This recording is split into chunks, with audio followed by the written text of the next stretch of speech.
This is the Misdirected Mark Podcast, a podcast about gaming, game mastering, and entertaining you, our listeners.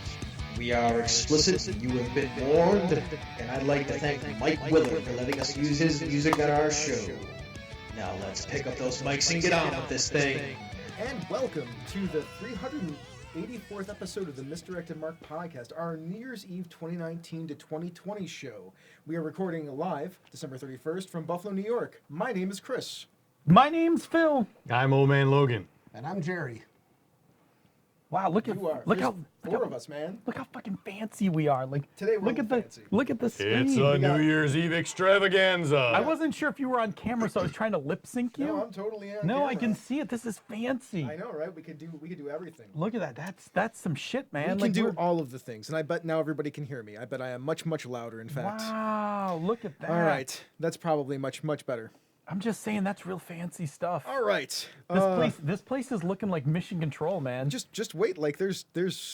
I mean, I don't know if we're ever gonna get any more fancy than this, but we can do stuff like this now. We have the technology. I know We this can is pretty. rebuild This it. is pretty We can make rad. him better than he was. Better all the I mean, time. listen. You and I used to sit in a basement With a without even an audience. nope. And just talk to each other. Uh-huh. Like, this is where we are now. And then episode 167 came around, and the show took a quantum leap. Jerry, thank you for joining us this evening. I did invite anybody that wanted to come out from the community to come hang out with us for the show. Yeah. And since the only person that decided to show up in Buffalo was Jerry, he could be on the mics now. You just sit here with us. It's fine. Yeah, just chilling. Yeah. All right, so we have a pretty interesting, different show for everyone tonight. We have a bunch of guests. We have Craig Campbell, we have Sean Merwin, we have Ray and Monica from BXP, we have Senda and probably Andy coming on, and then we have the Minecraft server master person, Schmitty. Master, that'll work, I guess. I don't know if Schmitty would identify that way, but Admin, our admin. Admin, thank you. Admin's good. Help me out here. Bail me out, Becchione. Smitty, our wonderful admin. Actually, Schmitty has a little pin that he spins, that they spin, he spins, she spins, for whatever they like. So anything works for that. That's fair. That's There you Pronouns, go. all pronouns accepted. Yep, she's always said that. So So what we got some time before Craig's on, and I think probably we should do a little bit of a year in review. Yeah. So what have we been doing this year, everybody? Why don't we start with you, Bob? So, how did we get to December 31st? Like, it seems like we just did this. Like Baloo says, you put one foot in front of the other. No, that was the other one. No, that wasn't That Baloo. was like Okay. the wizard in the Rankin Bass Christmas special. yeah, that was Santa Okay. Claus is coming to town. Yeah, that's Santa Claus is coming I to always thought town. that was Baloo. No, Blue was the bare necessities. Oh, It's got those like- bare I necessities. mean, I always thought that was. Yeah. I knew that too. Well, anyhow. Whatever. One foot in front of the other. Yeah, I like it's been a year. It's been weird. I've been going to therapy and like making progress with some stuff that I needed to figure out, and I've been going to massage therapy, and I've been doing my thing at work, and I just got a new position at work that I Yeah. start Thursday. I'm transitioning for a month. For the month of January, I'll be doing both jobs. That's and then in exciting. February, I start the new position full time. And it's like playing a shit ton of Minecraft this year. Yeah. It's been one of the dominant things. I've logged a lot of A lot of hours on Minecraft. I actually managed during the middle of the year to read a couple of books. Nice. Bills are in the playoffs. Booyah. Yeah. Woo! Yeah. Go Buffalo. I would have won the fantasy football league if I had made the playoffs, but I didn't. Not if you so- played me in the first round. You can't say I would have won the fantasy football league and not made it into the But playoffs. by the way, Rob Abrazato, the chief, he won the fantasy Oh, football league. He he beat me robbed the it, last huh? week. Yes. Beat me the last week. Now, you wouldn't have beat me the week before that, buddy. I scored 160 points.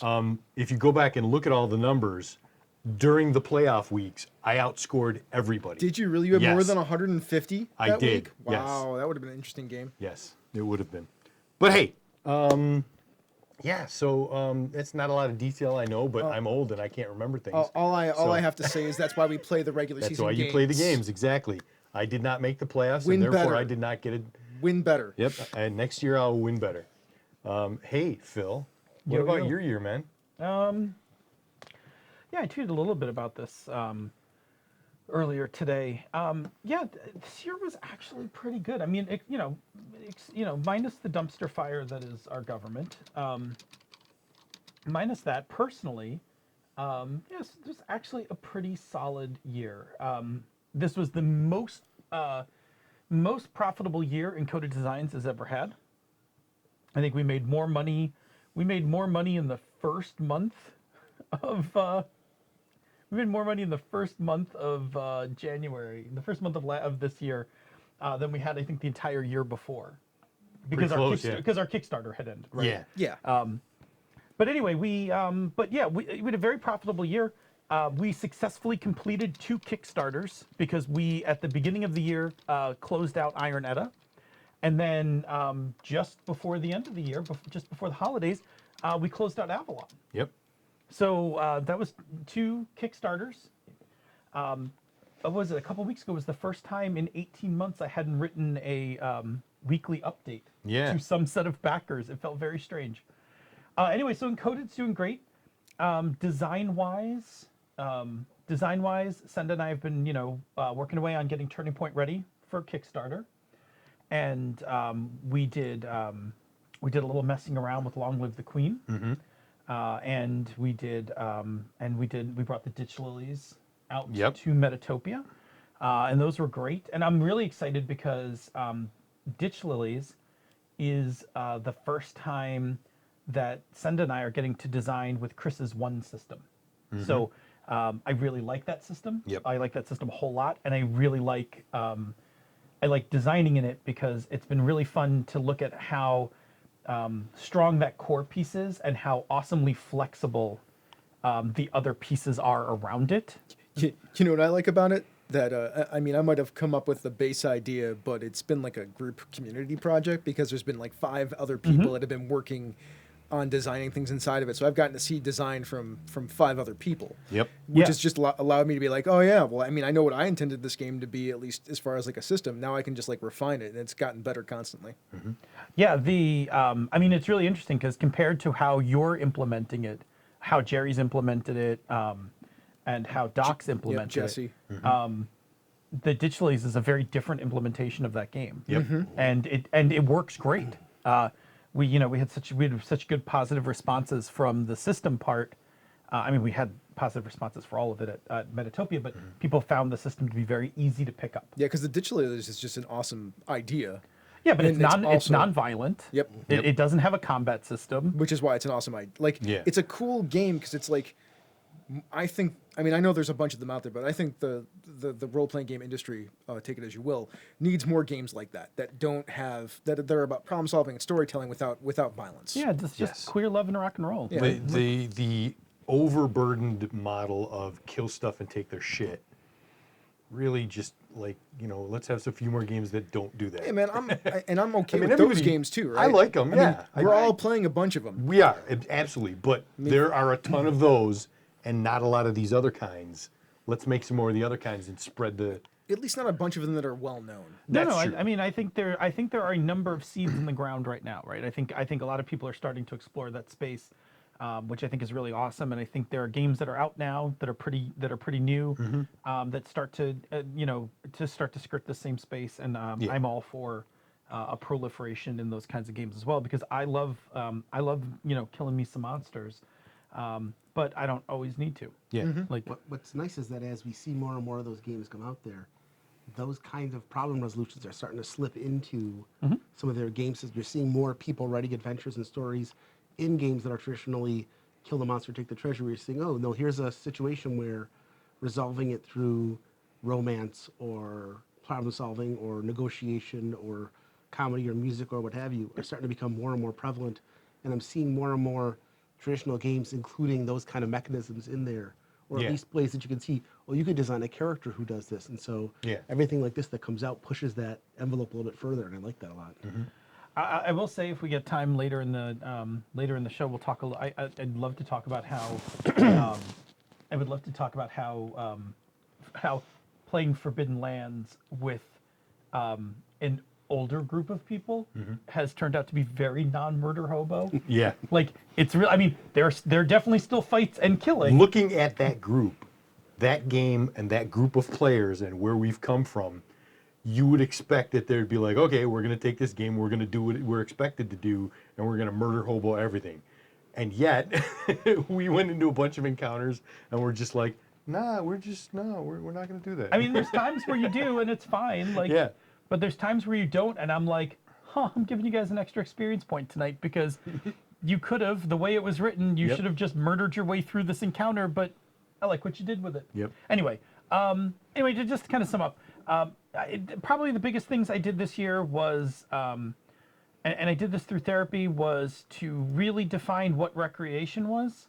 I had a shitty habit of calling things recreation that I was eventually just going to turn into work, which then was making me very burned out. I think the first half of the year I was very burned out.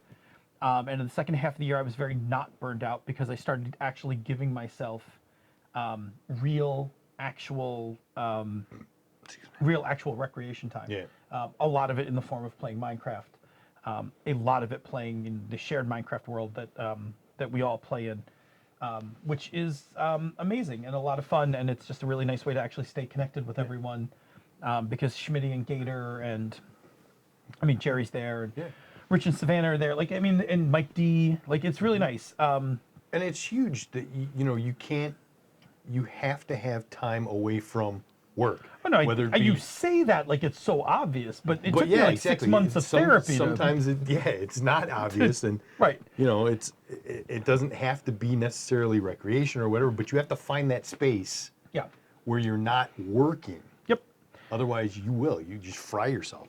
Yeah, and I actually found a little time to read some this week as well. I started reading this book called Ancillary Justice, which is about an AI spaceship. Cool. Because I'm gearing up for AI spaceships. But I'm super excited because next month the new Gibson book comes out, The Peripheral, and I'm gonna have to buy it right away. But I'm gonna probably shelve it because I want to go back and read the first book. Anyway, sum it all up, pretty positive year. I did make some adjustments in terms of interacting with the gaming community, like the greater gaming community, which has me more focused on the Misdirected Mark gaming community, because I love this community. I love the people who listen to our shows and who hang out with us and who interact with us on the forums and in Slack and things like that. And so I'm just putting a lot of effort there. Like that's where I want to for 2020. I want to put a lot of effort, just doing more of that, because it's been so positive and so good, and I really love everybody that we're connected to and with. Yeah, I same love here. our Misdirected Mark family. That's one of the things that I figured out between my therapy and my own introspection was the interactions with the community that's built up around Misdirected Mark, Gnome Stew, and Encoded Designs has just been so life-giving that even in periods where I may start to feel down about something, like there's somebody there that's just like bringing me right back up. Yeah. So it's amazing. Yeah, so many awesome people. Andrew Dacey, PK Sullivan. Yeah. I see Brandon in the chat room. Yeah. Our friends from the other part of the world, Avi and Blake. Yeah. Good, Blake. Stay out of fire. Yeah. Your country looks very, very fiery, angry right now. Jerry, I'll kick it over to you, man. How's it been going? This has been really good. I think I've done more weekly gaming this year than I did in the You previous have, 4. Jerry. I've never.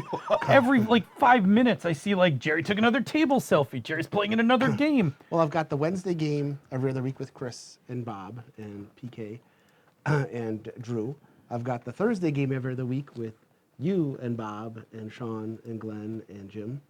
And then every other Friday, I'm in Chris's Eberron game with Bob and Jen and Bridget and Mark from Misdirected Mark.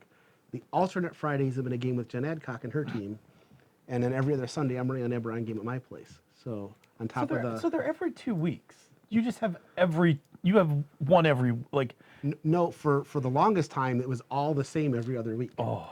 It was all the same every other week. And now we've shifted that off, so it's going to be Jen's game and my Eberron game on the weeks off of the other side of things. That's nice. But no, it's been a lot of fun, though, because 2/3 of those, 3/4 of those games are with the Misdirected Mark community. And so a lot of good role-playing and a lot of interest trying new games. and it's a lot of stress relief. And on top of that, there's been the Minecraft server has just been amazing. Even on days when I'm not on Minecraft, just to get on and listen to everybody in chat and hear everything from philosophical debates and jokes and humor, and somebody gets on because they're taking a long car trip. I just want somebody to talk to for a little while, so that they're staying awake, and the support and advice has been just a lot of fun. Yeah. I've gotten a chance to do some game design. I'm working on something for the One Engine, which I've taken back to redesign twice now. And Chris and I actually had a discussion the other night about I'd figured out that there was a direction I was going in design that needed to be readjusted, and Chris gave me some good pointers on that. So the whole never design in a vacuum thing makes a huge difference because Nice. And that is definitely Chris's wheelhouse. it's been a lot of fun to run, and it's been neat to see how 7 different playtest groups played the game 6 different ways. And Yeah. that explained where the problems were. Yep. They all went off well with it, and it's been a lot of fun. So things are going well, and my personal life is good. My business is going well. We had our best year ever. So, Nice. Yeah, you did good. but with all the travel I do, the podcasts make a big difference, especially on long car trips. So Yeah, and you drive. Yep. You are like super road warrior. Yeah. now, it's a lot more fun though, because we've often joked about con crash. And the first couple of years that I was going to cons by myself and coming back, one of the ways I avoided con crash was by listening to the podcast, because at least then you're hearing the people you've just spent the weekend with, so it's a slower ramp down. And on days when it's just been a rough day, sometimes get in and listen to people talk things and hear the fun and the joking and everything else. Yeah. So it means a lot. Cool. Chris? You guys keep going. Okay. I'm going. setting up our first guest. Oh, okay. Okay. Craig Campbell will be with us shortly. Cool. But actually, in talking to bring it back to your thing about coming up with different ways of dealing with things, last month in Chris's Ebron game, in a D&D 5e game, we solved a major problem through basically kissing and romance. And so it worked very well. And There you go. D&D 5e handled that. It is. Which was a lot of fun. A lot of fun. Yeah, I have to say, I have had some amazing role-playing throughout the course of 2019. I mean, I had in 2019. I wrapped up my Tales from the Loop game, which you were in, which was amazing. Yep. Like, that was a culmination of like a very, very big meta arc. It was super satisfying. We went right into that, right into Masks. Yep. And that Masks game, your Oh, man. your character in Masks was My fantastic. legacy was a lot of fun to play. His legacy, trying to get emancipated from his parents. Yeah. It was so good, so much great, Serve my dad with papers. so much teen drama.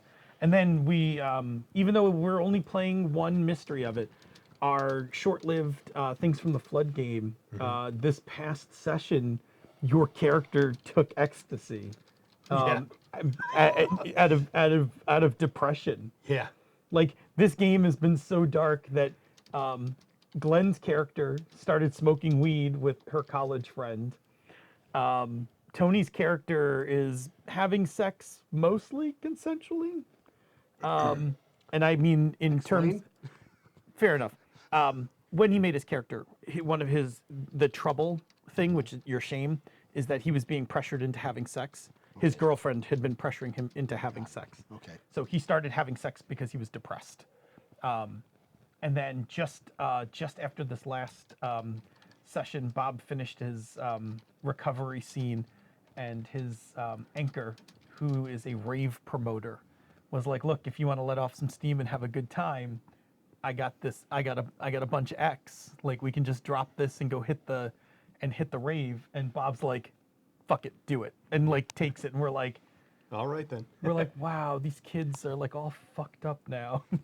All right. So we got we got Craig. We're going to bring Craig in right now. Nice. So thank you so much for joining us, Craig. I'm just going to transition you over with our. There you are, Craig. Can you say something so we can make sure we got you on the audio? Yes, I can say something so that you can make sure I'm on the audio. Now I have you. I just need to turn you up a little bit. That's all. You're Turn a 'em little up. bit low. Keep talking. I'll keep talking so that you can turn me up. Can you turn yourself up? It's just a little bit quiet for us, and I have you as high as I can go. How's this?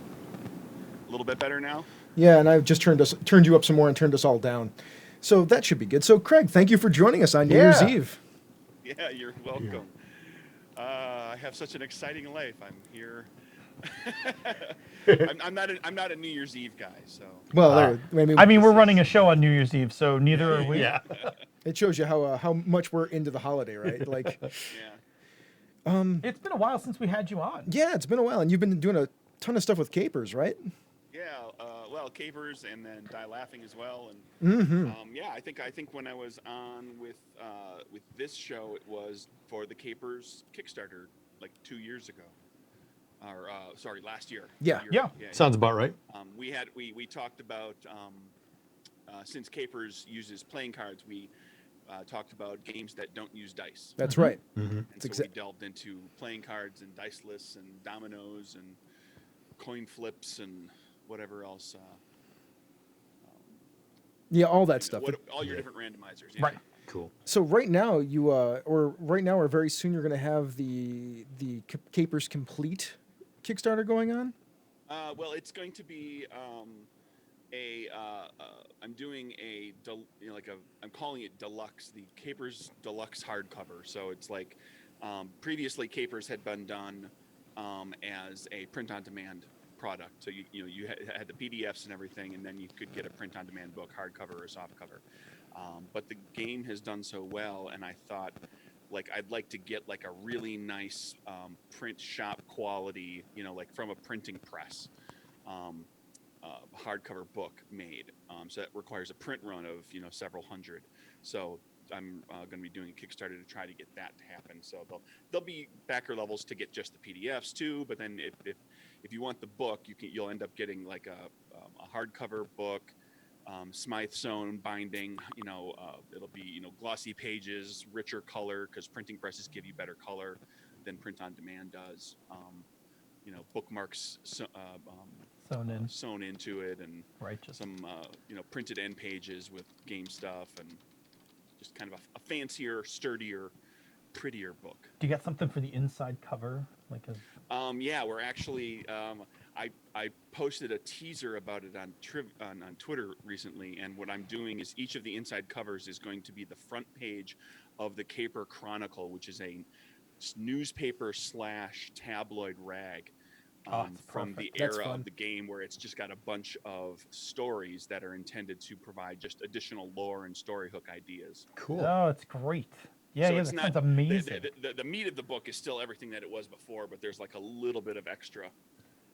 So, out of curiosity, since we are, also game publishers, who do you have lined up for the print? I've got Jostens lined up, believe it or not. Yeah. Yeah, The the yearbook textbook, people. right? Your yearbook people. That's right. Yeah. Yeah, because they have a down season, and They have a down season that's most of the year. yeah, and they're geared. I mean, they're geared for fast book production, and Yep. they've got downtime. Like I know other people who have used yearbook people, so that's awesome. Yeah, it's a full production print house and everything and bindery. So like when I was talking to my rep about like, well, what can I do to make the book prettier and nicer and everything, and they was like, oh, you can do, if you've seen it in a book, we can do it. Right. Yeah. Like they can do absolutely anything with the paper, with the bindery. So it's starting out with like what the stuff that I mentioned, and then maybe if the Kickstarter does particularly well, because it's going to have a high funding goal, because printing books you gotta do the by the full print hundreds run. is expensive. Yeah. Then if we manage to get a fair bit above the funding goal, we'll maybe even add a little something else. It's not going to be additional content. I want the book to still kind of be the book. Yeah. That everybody expects, so that it kind of jives with the PDF, but it'll be a much nicer, prettier. It'll look good on the shelf, feel good in your hands. It'll hold up better than a print-on-demand book. Yeah, I mean, I think and it also keeps your timeline really clean, right? So if you're not adding extra content, you're ready to go from the day that the Kickstarter closes, as opposed to, okay, well now we closed it. Now we're gonna go wrangle up writers and editing and all of that stuff. Oh yeah, it's going to be all ready to go. I mean, my plan is to place the order for the books on the Friday after the Kickstarter ends. Yeah. It begins on like from right now while we're doing this live, it begins in a week. It begins on January 7th. Yeah, it's Tuesday. perfect. Yep. So the day this episode actually drops on the podcast feed. There you go. Yeah. So yeah, if you're listening to this in the video on demand, then right now go get it right now. It's available for you right now. I'll have a link for you guys. And Yeah, perfect. And you're going to do a 4-week run? yeah, it'll be a 4-week run, Perfect. and then like I said, I'll turn it right over into getting the initial PDF files and proofing all the stuff up front to kind of get it squared away like right away that Friday, and rolling into the following week. So with any luck, we'll turn over the book in 2 months tops. That's those are my favorite kind of Kickstarters, right? Yeah. I mean, those And are the best. that'll make it ready for convention season for me. So. There you Yeah, go. which is it's also very really exciting. good. Yeah. So since this is going to be our publishing part of the New Year's Eve extravaganza, what other publishing questions do we want to ask Craig, or do we want to talk about ourselves? Oh man, if you want to ask me questions about what you can do and how print publishing or like print house publishing works, go nuts. I asked so many questions. I have made it so that I will hopefully not have to ask all those questions again the next time I want to do one. I have bugged my product rep like crazy. Yes, I think the question I definitely the question I want to ask you is because it's one of the reasons why we've shied away from doing full print runs so far, is that all of our stuff, number wise, has been like 300-400 or so units, like for our Kickstarters and stuff. So we settled, we set our printing as POD for all that. Because one of the things that we really didn't want to do was get into warehousing, right? Like, we didn't want to buy, like a 1,000 unit print run, and then be sitting on 600 books that one, we've got to pay for warehousing for, and two, we're carrying as inventory. Like, what's been your strategy for that? Well, the intention is I don't expect to go to. I mean, unless the thing gets huge, I don't expect to go to 1,000 copies.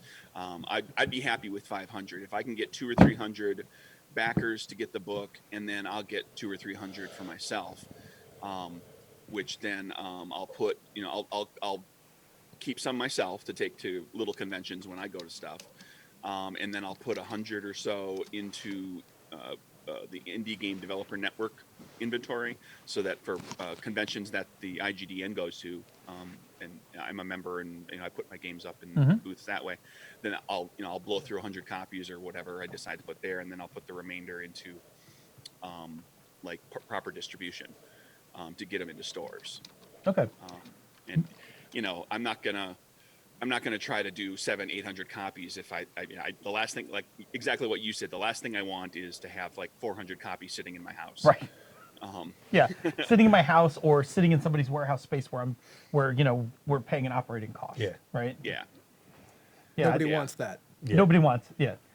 We run a pretty lean lean operation in terms of what we try to carry as a yearly expense. Or you've got a bunch of boxes of books in your basement, and you're praying that you don't take on water. No, my basement does Yeah, take on water, right? Like, Exactly, that's- mine too. That's not a if. Like, at some point, my basement does flood a little, and Yeah. I know where not to put things, but still, all the same, like, Yeah. I don't want that responsibility. When we bought Engine, I got 250 pounds of books that are now still sitting in the foyer of my living room, because I haven't had a place to. We're gonna have a pulping party, by the way, guys. I don't know if I told you this. We have to destroy some books. Why are we destroying books? I'll tell you later. Okay. We got some. We have some content that's outdated that needs to go. Okay. So we need to destroy some books. And then we have actual stock, which now we're carrying, right? And now are living, in my living room, which is, was largely one of those things I wanted We're to. talking about the Engine stuff. Okay. Yeah. I'm sorry. I'm just distracted. caught up. Yeah, that's fine. Okay. But anyway, yeah, that's very much not a thing Yeah. I want to get into. Plus, we have to look up how to properly pulp books, because you can't just throw books in the garbage. No. Okay. So, Craig, how is do you work with Studio 2 also and all that good stuff? Like, do you have a deal with them at all, or how do you get your, aside from the IDGN and stuff, how do you get your stuff in distribution? I've had books at Indie Press Revolution, and at Studio 2. Indie Press Revolution tends to be kind of a slow dribble of sales.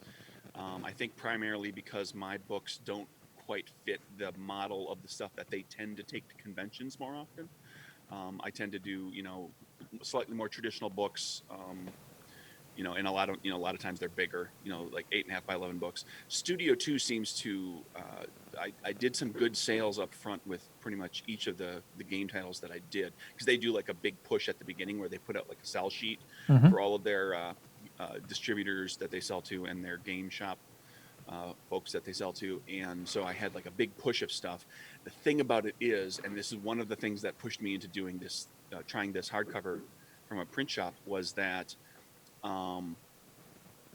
everything was POD books, so I'm having to print them via POD printing, which is basically, for people who aren't familiar, that's basically a glorified laser printer. It's a really nice laser printer with a big thing on the machine that puts a cover around it. And those are more expensive because you're getting the efficiency, or the benefit of just being able to print 1 or 2 books, but they cost a bunch. And the POD people that I've been using, which is Lightning Source or Ingram Spark, which we're all using, drive-through, right? They raised their costs to do print color books went up 2 different times this past year, including one very large hike a few months ago. So my books have actually gotten to the point that I can't sell them to distributors with Studio 2 and Indie Press Revolution anymore, because my margin is shot. I make nothing. I lose money. Oh, well, that sucks. So that pretty much kills that. Now, if they were just selling to game stores where they sell them a little cheaper, or taking them to conventions, I'd be okay with all that. But a lot of this stuff goes through to distributors, and distributors get a big discount, because they are then in turn selling to game stores, and they take their cut and all that stuff. So, and I looked into other print on demand options for trying to print this stuff. And basically what it comes down to is I can no longer sell my 8.5 by 11 color books. I can't sell them via print on demand to distributors at the discounts that those 2 companies are giving me. Yeah. So I do a print run from a shop like this, where all of it is effectively paid for by the Kickstarter, or maybe I have to kick in a little bit of money to kind of hit like 500 units or whatever it is I want to do.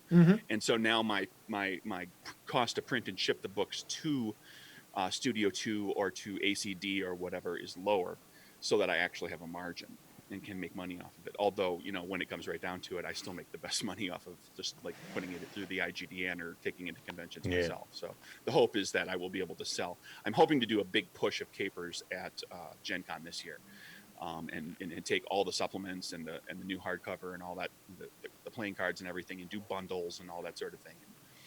Yeah, nice. Yeah. Make a better profit per capers book, because it's all profit. Yeah, there was a big thing because everything else gets covered. Yeah, there was a big thing with paper costs this year because of all of the push to remove plastic from certain places, like get rid of the plastic straws and stop using plastic bags at certain places, and everybody went back to paper. And because of that influx of paper, they had to jack the price up for books, because paper was hard to get. Yep. So we only got about a minute left with you, Craig. Is there anything you wanted to tell the listeners at home, or anybody else, or say anything else before we have to let you go? Just give a look to the Kickstarter. If you already got the PDFs or the print on demand books, and you're happy with your purchase, and that's great. That's cool. I don't expect anyone to buy another book, but this is a great opportunity to pick up a hardcover book that's really going to stand the test of time. It gives you a chance to have a second book at the table for those groups that, like, the GM keeps a book handy and then the players share one around. Because I know a lot of people do that. Not everybody buys a book. It's another opportunity for those of you who have not heard about it. The game won awards and got nominated for awards and all that kind of stuff. So it's pretty good. You've had a good year. I've had a very good year, and I think I'm giving everybody another chance. For those people who were like, I don't know about this the first time around a year ago, well, here's your chance one more time. I like capers. I think it's a fun game system. I got to write some stuff for it too, and I mean, aside from just that, I think it's a pretty cool game in and of itself, and the system's fun to play. Absolutely. All right, well, Craig, thank you so much for joining us, and you have yourself a wonderful New Year, and we'll talk to you soon, I hope. Welcome. Happy New Year, everybody. Yeah, good luck on your Yay, good luck. Kickstarter. Good Have a luck. good New Year. right, Good New Look Year. forward to it. Thank you. Bye, Bye, guys. Bye. Cool. Oh man, I'm liking our setup We brought in a guest. With Brought in a- video and everything. with Yeah. video and didn't explode. Like It's almost like I'm sort of getting better at this a little bit at a time. you are. know, Nice job. and do a few things. It's because my boy Kevin, the producer of the FM Gamers, has taught me a few things. Yeah. Plus, And- I got some new microphones and some new cameras, and Chris leveled up this year. I leveled up my my producing chops, I suppose. Plus, he brought me a cookie tonight. Yeah, Kevin's a nice guy that Yeah, way. he just came walking in the door. He had a half a cookie. He's like, "You want a delicious cookie?" I'm like, I mean, normally when somebody walks in out of the blue and just says, "Would you like a cookie?" I know. I mean, what's wrong with It's like, that? "Well, I did, subtly ask, is there anything in it I need to be concerned about?" But the Yeah. answer was no. And then it was just full of deliciousness. It was a good cookie. We have Sean Merwin on soon. We got about 4 minutes before he's here, and let me. I'll just set that up while you guys vamp for 4 minutes. Talk to people about stuff about New Year's. Yeah, absolutely. I guess we could do a couple of quick New Year's resolutions, like one each kind of thing. What do you got? Pick a thing for this. Yeah, that's. I am going to make a push this year to try to be more productive, because I have long stretches where I don't really get anything done. If I'm not sitting down at a table with Chris working on game design for something, I'm not working on my game designs, which it's better to be working with Chris, especially Chris or anybody else, to have the collaboration. You guys are way too nice to me about that stuff. But you have a knack for, especially for You do have a seeing knack. what Look, I've man, done. Shake your head at us. There's a bunch of you that I watch. Like Phil is just as good at it as I am. Senda's just as good at it as I am.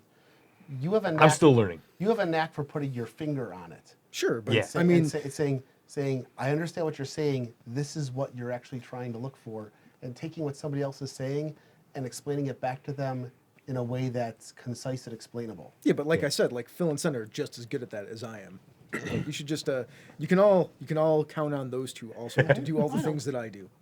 I see you more often. That's fair. That being said, that's what I'm gonna. That's my resolution. don't let him quote back unquote. out of I would love Yeah. I would love to see you work on your stuff more by yourself, so that when you bring me something, it's not like let's build it from scratch and I could just Oh, help you absolutely. develop it. Yeah.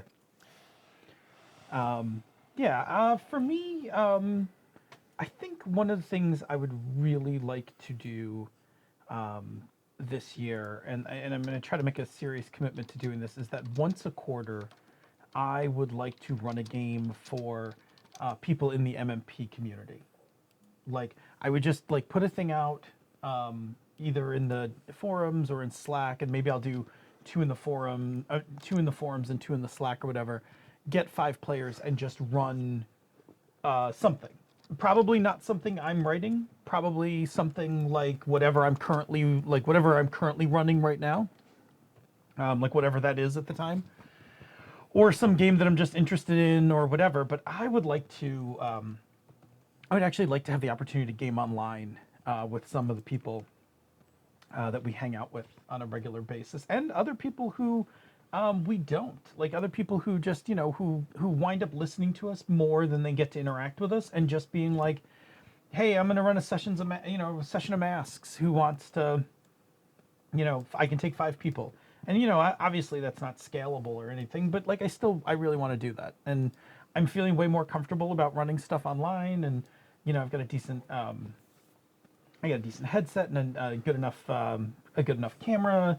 Like I can totally run an online session now, so I would like to do that. Cool. I want to spend more time actually working on game. I've kind of put all the things I've been working on kind of on the back burner this year, and kind of get myself out of the funk and get back into design, 'cause it's a lot of fun, and so I have things to take and try and play. Cool. Also spend a little bit more time, actually take time off. I don't take anywhere near enough time off from work. There you go. I wasn't joking when I said I had, I took today off because I had 20 days for the year that I had to use up today. Yeah. So, and just take more time off to do things and spend time with friends and go places and just relax. All right, we are here to have. We are here with Sean Merwin. I'm now going to bring Sean Merwin into the show. Let me just turn up this volume, see if it works this time better. And hello, Sean. Happy to have you here. If you can hear me, I hope. Hey, how's everybody doing? Yeah, it's still a little quiet, but I'll fix that. Sean Merwin, welcome Hey, to the guys. party. Merwin. Happy almost New Year, everybody. Ooh, Wow, look at that. There's volume. The quantum leap in I volume. figured it look. out. Yeah. So, Sean, what's going on, man? Happy New Year's. Happy New Year to everybody. I just finished playing a game of Time Stories with my family. Oh, I love that game. It's so good. But here, Cool. before we talk about Time Stories, this first. Yes.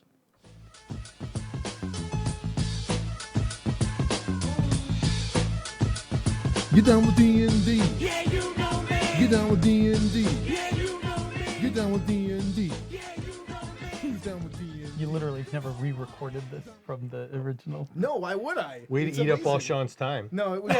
Wow, you're just killing Sean's time. That's me, everybody. Thanks. Bye. Good night, Sean. Thanks. I wanted to play it because I never get to play it on Yeah. Misdirected Mark, man. You know. Sorry, you play Time Stories. I love that game. It's great. Yeah, I mean, it's a great role-playing board game. It's pretty clever, and if you can't get an RPG in, but you have that board game feel, it's pretty cool. Nice. So, Sean, when you said you were playing Time Stories, your daughter's home from college, right? This is true. She is home on break. I have her editing some work of mine right now, so Putting it to she work. doesn't get too much time off. So this is her freshman year, though, right? It is. Oh, It is. Yep. that's amazing. Yeah, it's unbelievable, incredible. She took creative writing, so when I picked her up for break, we talked about creative writing the whole way home. Oh, It was like a nice. 2-hour trip. Yeah, it was awesome. So glad to have her home. We're getting some gaming in. That's You know, awesome. It's the most wonderful time of the year. I remember her much younger when we first, like when the company first formed, and we were like at your house. Yeah. Yeah. College. Wow. They grow up so fast. So fast. Right. Very true. And it reminds me that I've known you guys for a lot longer than it feels. Right. It does feel like it hasn't been that long, but it's been a Yeah. while. It's been a minute. I remember sitting in a Tim Hortons somewhere in the Hinter South Towns, having read a. I can't remember if we were reading stories or you were just telling us about the.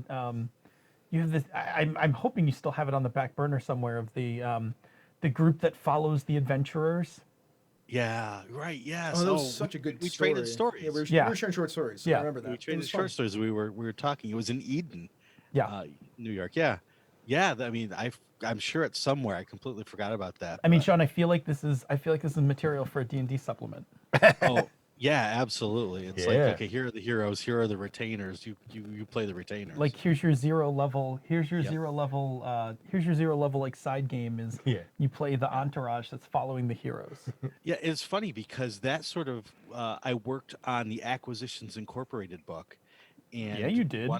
One of the things that's in that book sort of goes along with that, which is while you're off adventuring, you're using your downtime, and you could be doing these other things, and you have retainers, and you have a major domo that runs your franchise, and you can totally do that with them.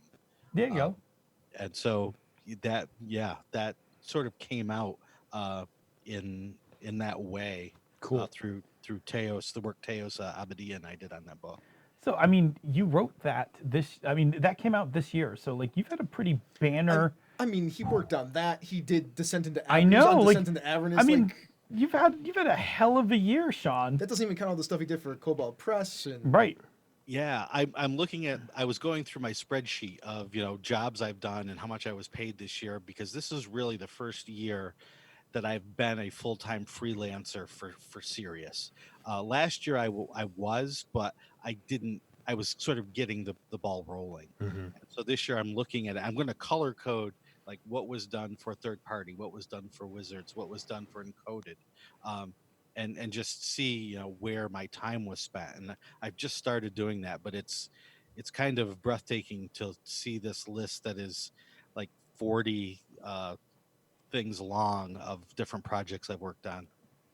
Nice. that is a It's lot scary. of projects. Yeah. Yeah, it is. But I And, mean, you've well, had some- if you work in this industry full time as a freelancer, that's your life. You know, I It's don't the know hustle. if that's actually a lot of projects because I mean, it sounds like a lot, but if that is your job, like, Right. and you work 48 weeks out of the year. That's, a lot of hours you can put in between writing and editing and whatnot. So I guess that makes sense, right? I mean, I run 11 projects in my portfolio. Yeah, so I mean, I guess it's not Yeah. really as many as it sounds like, but it just sounds like that to us because all of us do it part-time, 2 hours a night. That's still almost Yeah. a project a week. It is almost a project a week. Mhm. Yeah.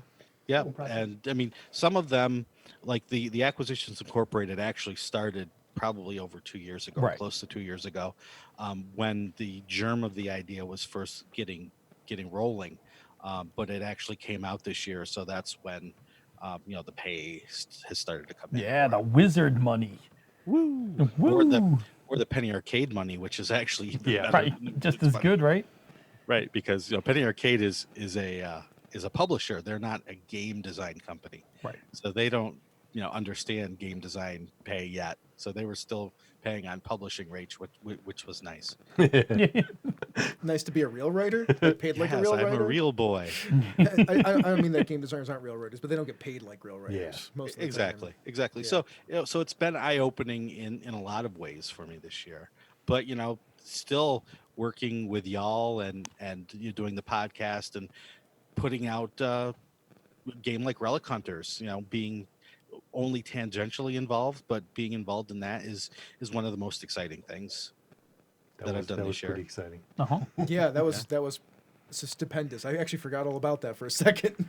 It's been a don't while since we forget that. talked about it, right? We still kind of have to vague cast that, so. Yeah. Yeah. I don't know. I guess we still have to vacast a little Let's just bit. say we're not doing any more work on Relic Hunters.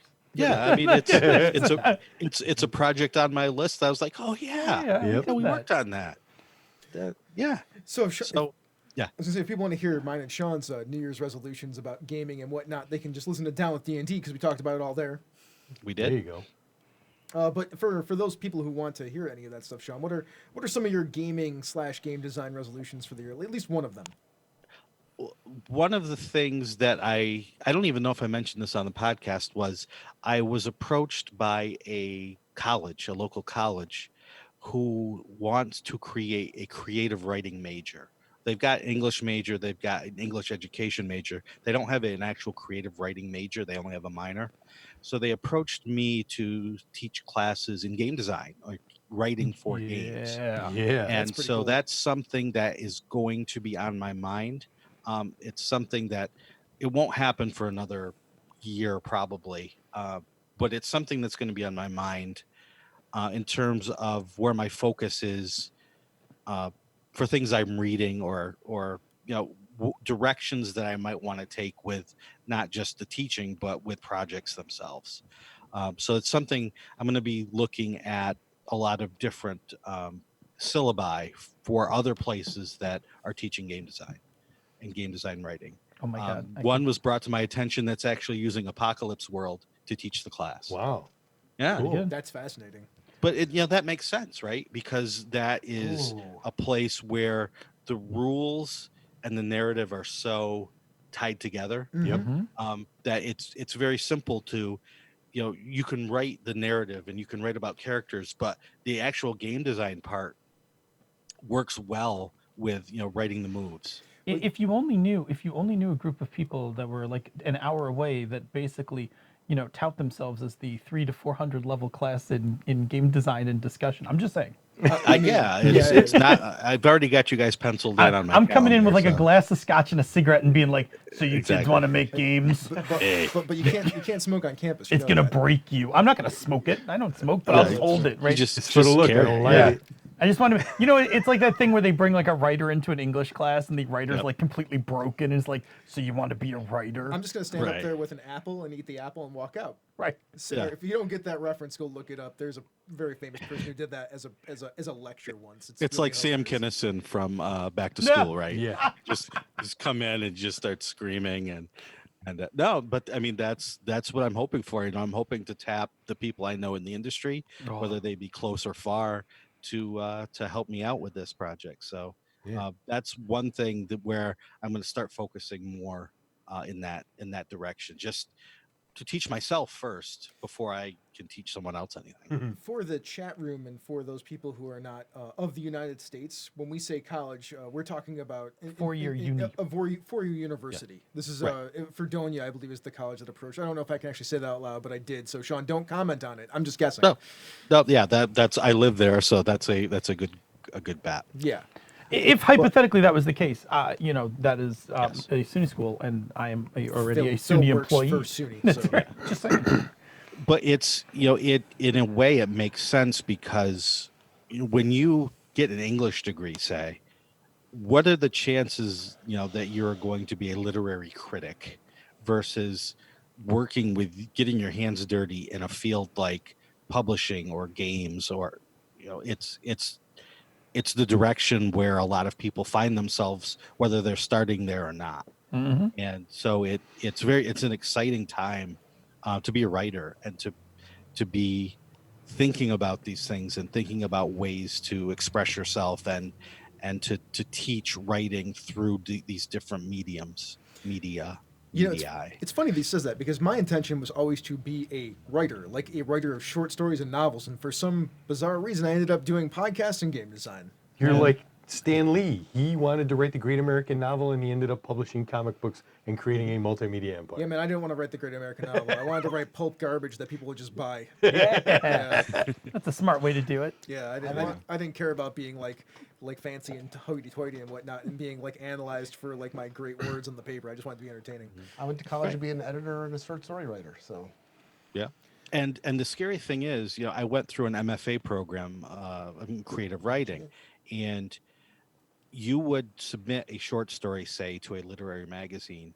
And if you were lucky enough to get through the slush pile of 1,000 other stories, and if you were lucky enough to be found by one of those slush pile readers and made it to the editor and were actually chosen to be published, you might make $10 plus 5 contributors' copies of this magazine. Oh, And it's the exposure. Chris. It's the exposure. right, and yes, the exposure. So, it makes sense that you would move still using the same tools that you learned through your storytelling classes and your writing classes to do something that will reach a larger audience and will have as much of an impact as a short story might, but actually, be able to buy a pizza at the end of the day with it.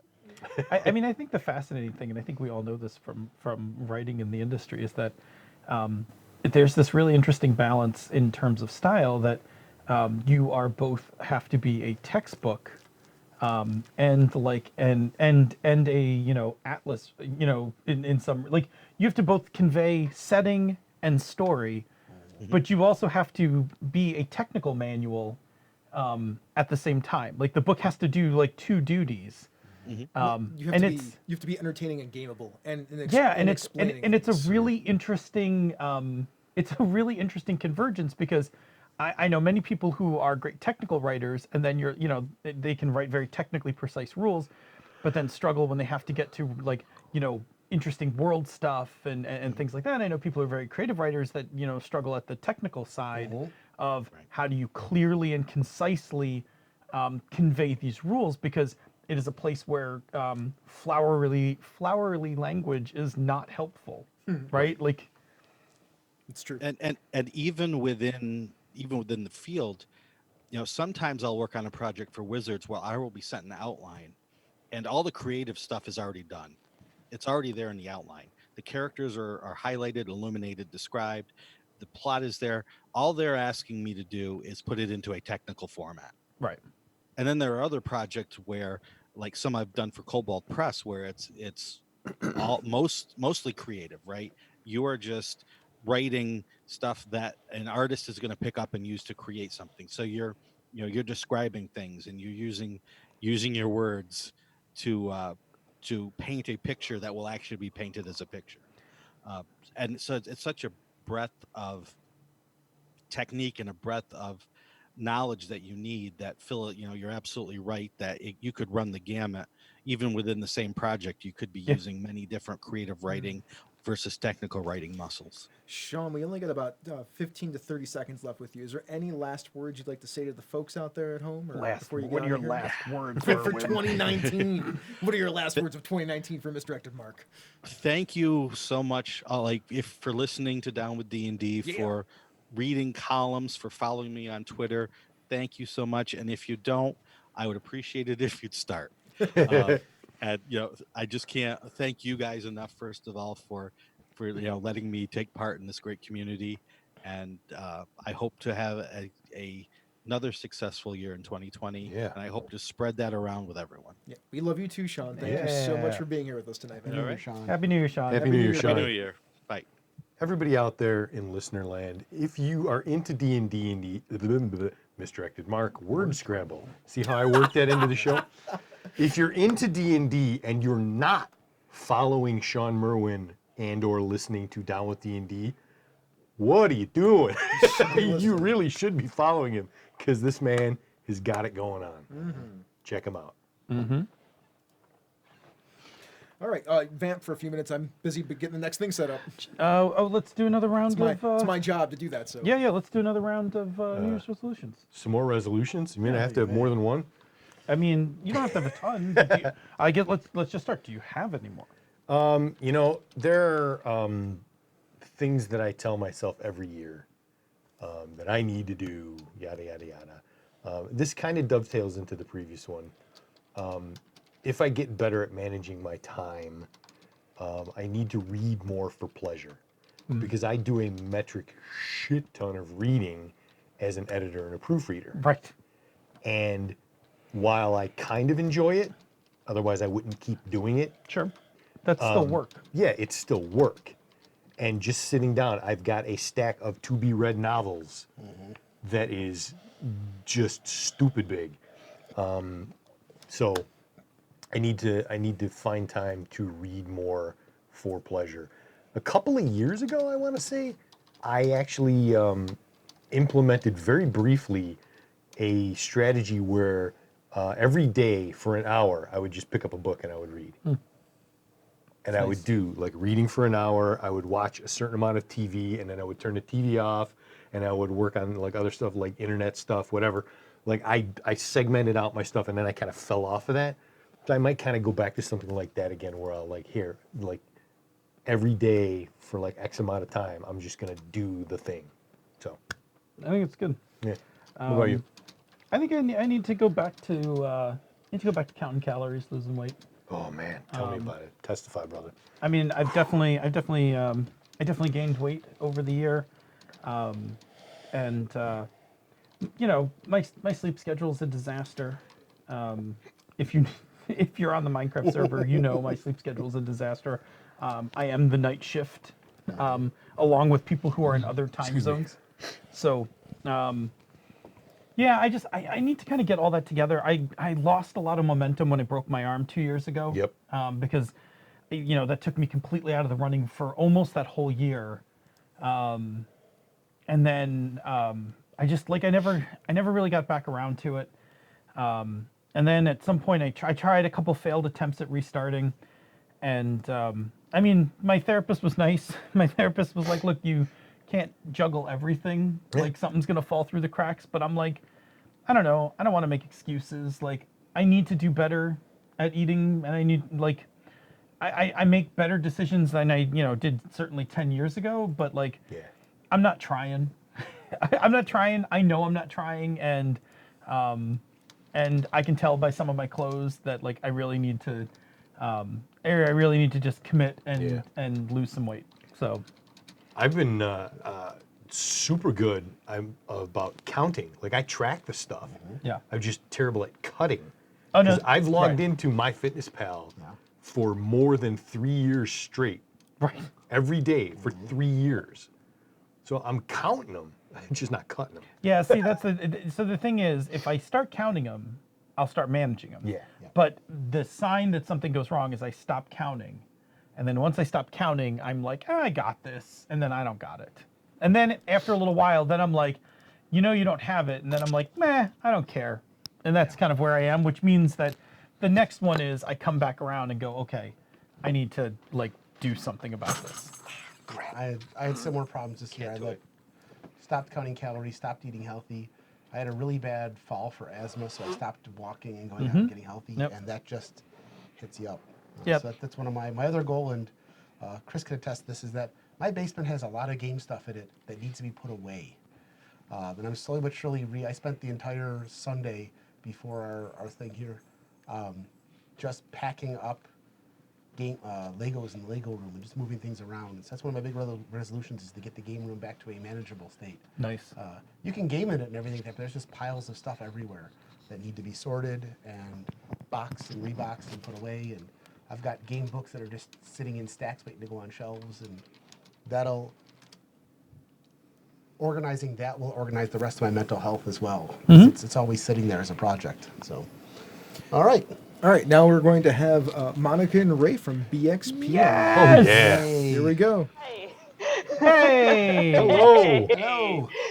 No video on them, but we totally have their audio. Yeah. Yeah, no video. I'm at a party. Sorry. Again. That's all right. perfectly okay. That's why. Yeah, it's New Year's Eve. Imagine. Imagine. Well, at least I got to see you. Imagine having friends. I have all my friends, but they're on the show. Imagine I got to see you. I got to see you not just this time at the party. Got to see you at Metatopia. You did. You got to see me sober, which I'm not right now. Which you also. That's no different from last year. You also experienced. It's not. It's a New Year's Eve party, Chris. You also experienced, Monica, the transformation of Mr. Abrazado. I did. Oh, yes. The difference between you Rob went from Abrazado and Rob Mr. to Abrazado. Sir. Hi, Ray. How's it going? Hey, Ray. Oh, hey, Ray. Hey. Hi, Ray. Hey, hi. Is this going to be like last year? Should we just launch into the story that you told last year and make it a thing? Sure. Should I just do it up. retell the story of PXP again, drunk? Like, is that going to be a yearly tradition? This is our It's New the Year's telling thing of the now. Bigby story. I'm pretty okay with that. I'm gonna drink some coffee. Yeah, go ahead. Tell the story. Tell any story you want. Really, it's your 13 minutes that you have left. By 13 minutes? Well, actually, what I want to be excited about this year, because BXP exists, we made it happen. I was angry last year. I'm not angry anymore. This year, I want to talk about Exalted Essence. Oh my god. Tell us about Exalted Essence. Yeah, so I don't know if you saw the press release. I'm sorry, I've been kind of radio silent on the Slack. I've got a lot going on. But one of those I've been the opposite. I don't have anything going on. My brain is sad. I'm sorry your brain is sad, my dear. We I hope love your you brain very gets much. happy soon. It's okay. It happens sometimes. But one of the things that has happened, this has been about 18 months in the process, but Dixie, one of the in-house people for Exalted, went to bat for us, and we pitched a game that's basically Shadowrun Anarchy for Exalted. Ooh, Sweet. that's like, exciting. Stripped down, rules light, beginner friendly Exalted. So And I'm the mechanical developer for it. Wow, congratulations. I am. Congratulations. Bravo. I got to meet Dixie this. I got to meet Dixie this year. Senda and I Yeah. had Dixie play in the Ditch Lilies game with us. Yeah. Oh yeah. Yeah, She's a cool person. very I cool. like her a lot. But yeah, she really pushed to make this happen. I'm very grateful to her for working hard to make sure that we got this to be a thing. That's awesome. So Yeah, we that's have awesome. this particularly spectacular team of people who were both pretty new to Exalted, but also some really long-term fans. Henry is on it. Ray is on it. And there's a lot of things I can't tell you, but there's also a lot of things that I can. Well, please tell us all the things you can. We want to hear it. Yeah, I'll tell Yeah, you don't all the get in things trouble. that I can. So Well, it's really cool and it kicks ass. yeah. Have you read the alpha yet, Ray? Have I what? Read the alpha. I've read the alpha. Okay. Yeah, I one of the things I've been doing recently has been doing the design alpha, which I think will actually have a playtest at Midwinter, which is coming up in a couple Excellent. weeks. Yeah. Yeah. So if you're there, I think you may have a chance to actually get a peek at it. So if you want to play Quixalted, which is what we're Yeah. going to shorthand call it, go to Midwinter. Yeah, go to Express Midwinter and see. I think there's actually going to be playtests of it there. Where This is is at least Midwinter? my understanding. Yeah. Where is Midwinter? It's in northern Indiana, isn't it? Fort Wayne. Yeah, it's in the Illinois, Midwest, or- fucking yeah. somewhere. like actually feasible for me to attend. So I've been considering it. Yeah, you should go. Yeah. Especially if you're, you as an OPP person should totally go. I can't. It's up against a whole lot of other things, including a wedding in Florida for me. So, so we're going to do a beginner-friendly version of Exalted. All 10 Exalt types are going to be in the book. We are going to be able to do this by doing some sort of dark editing magic. And one of those dark magics is that we're actually going to redo the format of charms. So that all information is sort of self-contained within them, so that the base template of them just uses a plus word count. One of the other things is that all Exalt types are going to have currently 2 Exalt advantages that basically define them. One of those big things that is totally not a spoiler at all is that Lunars will get shape-shifting. That's like one of their Exalt advantages. What? You can't tell them that stuff. I can't tell them that stuff. That's a trade secret. We didn't hear anything. I can't edit this out. Sorry, it's live. No. Oh, no. The thing about that being a spoiler is us being 100% sarcastic. Oh, okay. Cool. Good. Yeah, no. That's, like, obvious. That's just an example of something that might be an Exalt advantage. So it's going to be really condensed. You're looking at a normal size Onyx Path core book, so 200 or so pages. And we really would like it to be the sort of thing that any person who's maybe only played 5th edition or is only familiar with role-playing games through streaming or whatever could pick up and play and understand it from the get-go. We really want to bring Exalted to everyone with this project, and that's really our design goal. Laudable goal. Can I ask you a question then about Yeah. how you're going about designing this? Is Hell yeah. Is streaming like the way that people watch role-playing games on streams? Because both you and we are all streaming games now, and I don't know if you've noticed, but I've noticed there's a certain way to play on stream to make it more accessible to the people who are watching, because you're not just playing it for the game, you're playing it to entertain people too. Are you designing the game so it feels a little bit more like people who are playing a stream game, or are you just trying to design a cool ass game that looks like a quick version of Exalted? I'm just trying to design something that's not as daunting as the 3rd edition book. That makes sense. And I think that lends itself to being more streamable just on its own, without having, a million different, types of charms and different times in which you can use them, and it's a lot more transparent. Yeah, one of the big things that we're doing to help that is something called universal charms. So in every single Exalt type charm set, there are repeats of effects, and we're just going to basically turn all of those into one thing that everybody can access. No, that's cool. So that's a really good There's idea. going to be just basically a pool of general stuff that literally everyone can do. Yeah, if you're an Exalt, you can do that thing. Period. Yep.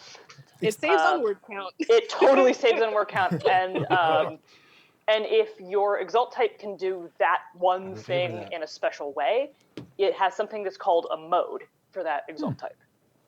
Nice. So, if a Dragon Blood does the graceful crane stance elementally, they will get Dragon Blooded mode that lets them leap across fire or what the fuck ever. I can swear on this, right? Yeah, Yes, of course we you are can. explicit. We are explicit. You've been warned. Absolutely. Our show like your show. Yeah. I'm mad about it. Yeah. I mean, we don't have so nearly... martial arts are also going to be universal charms, and evocations from artifacts are also going to be universal charms because they're things everybody can access. Cool. So, Dig it. I am not the most familiar person with Exalted. I've actually never played a game of Exalted. Okay. Monica, would you Yeah. maybe run a game of Exalted for me sometime this year? Fuck yeah. Sweet. Oh my god! Yes! Yes! And if you want, we can even record it and release it to people. That'd be fine with me too. I would if you would be willing to sign an NDA, I would actually be happy to run Exalted Essence for you. Yeah, I mean, exactly. That's what I was hoping you would do. Yeah. I will be happy to sign an NDA and play that game and talk about it ad nauseum. Yeah. Need another body on that, sounds I'd fucking volunteer awesome. too. Let's do this. Okay, well that'll look for that in 2020, everybody. We'll be playing Exalted. We're going to be playing Quick Exalted. Which seems like the best name ever for like a new game. Like this sort of thing is something people have wanted since like the end of first edition. I can imagine that. I know that a lot of people are like, that game is cool, but it's way too cumbersome in a lot of ways. If I had $1 for every time somebody told me, I love Exalted, but I hate the rules, I would make a decent salary making games.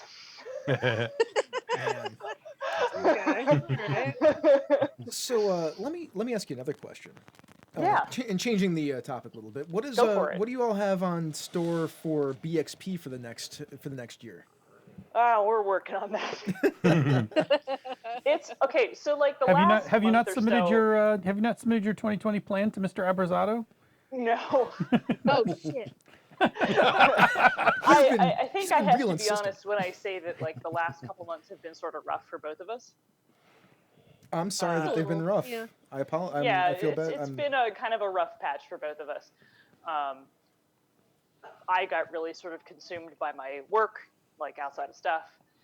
I'm not gonna make Ray talk about her personal problems on air. That's fine. That's absolutely fine. That's our shtick. Don't cut into our shtick. Yeah. That's just your job. As It's much our of a job. safe space as it is, you don't have to do that. It's not required, but you can if you want. But that's up to you. Yeah.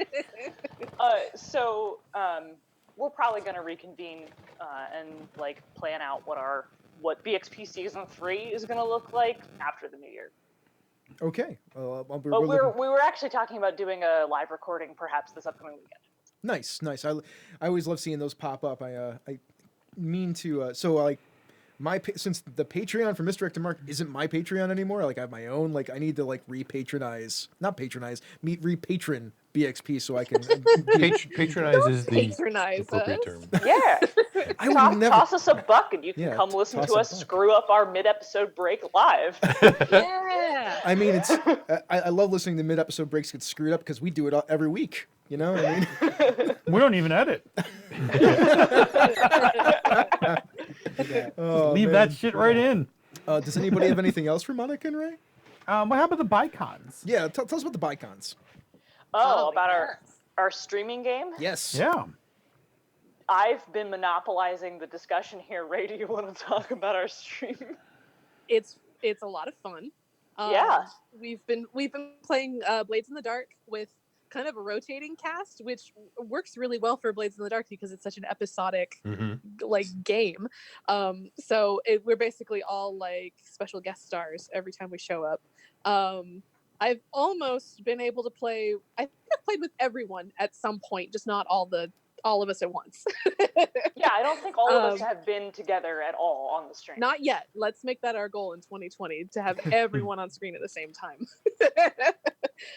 It's been really great. I've been telling it to friends as, you know, it's BXP Bicons, you know, tagline, be gay, do crimes. Because like all of our Love it. characters Yep. are gay as a handbasket of rainbows. And So apparently, and it's been really great. It's been interesting because I've never streamed before. I've never done an actual play before. So, you know, I'm kind of learning the video aspect of it as I go. I think I need to update my wardrobe a little bit and maybe get a couple new images for my green screen. But yeah, it's been a lot of fun. I'm looking forward to seeing where it goes from here, not only with our current campaign, but whichever games we end up picking up after this too. I need, if I've learned one thing from BXP, it's that I need to come up with better catchphrases for our shows because ours are not nearly as good as "Be Gay, Do Crimes" or Be Gay, Do Crimes. Yeah. Be Gay, Do Crimes is a very famous, actually a very famous Yes. queer statement. Oh, I didn't know that. Yeah. Yeah. Now I got educated. Great. We can't take credit for Be Gay, Do Crimes or die mad about it. Yeah. But we can take credit for change it if you want to. So we have 1 minute left with you two. Is there anything you'd like to say before we have to let you go? Be Gay, Do Crimes. Yes. Yes. 2020, be gay, do crimes. Yeah. 2020, be gay, do eat the rich. 2020, be gay, Yeah. do crimes. Eat the rich, Eat be the gay, do rich. crimes. All right. Well, Thank you everybody who's been watching our show, and people who've stuck with us through sort of a rough patch. We're gonna keep trying to do this. You can do it. That's the ADHD motto. We're gonna keep trying. Trying to do this. As part of the Misdirected Mark family, you are loved. You can do it, thank you. and we hope you have a much better time and things smooth out for you. also because you, I love you too, Bob. also because you two can't see it, Rob Eberzado's in the chat room, and the chief said, "I'm accepting of Be Gay Do Crimes as the 2020's plan submitted." So you're all covered now. Excellent. Right.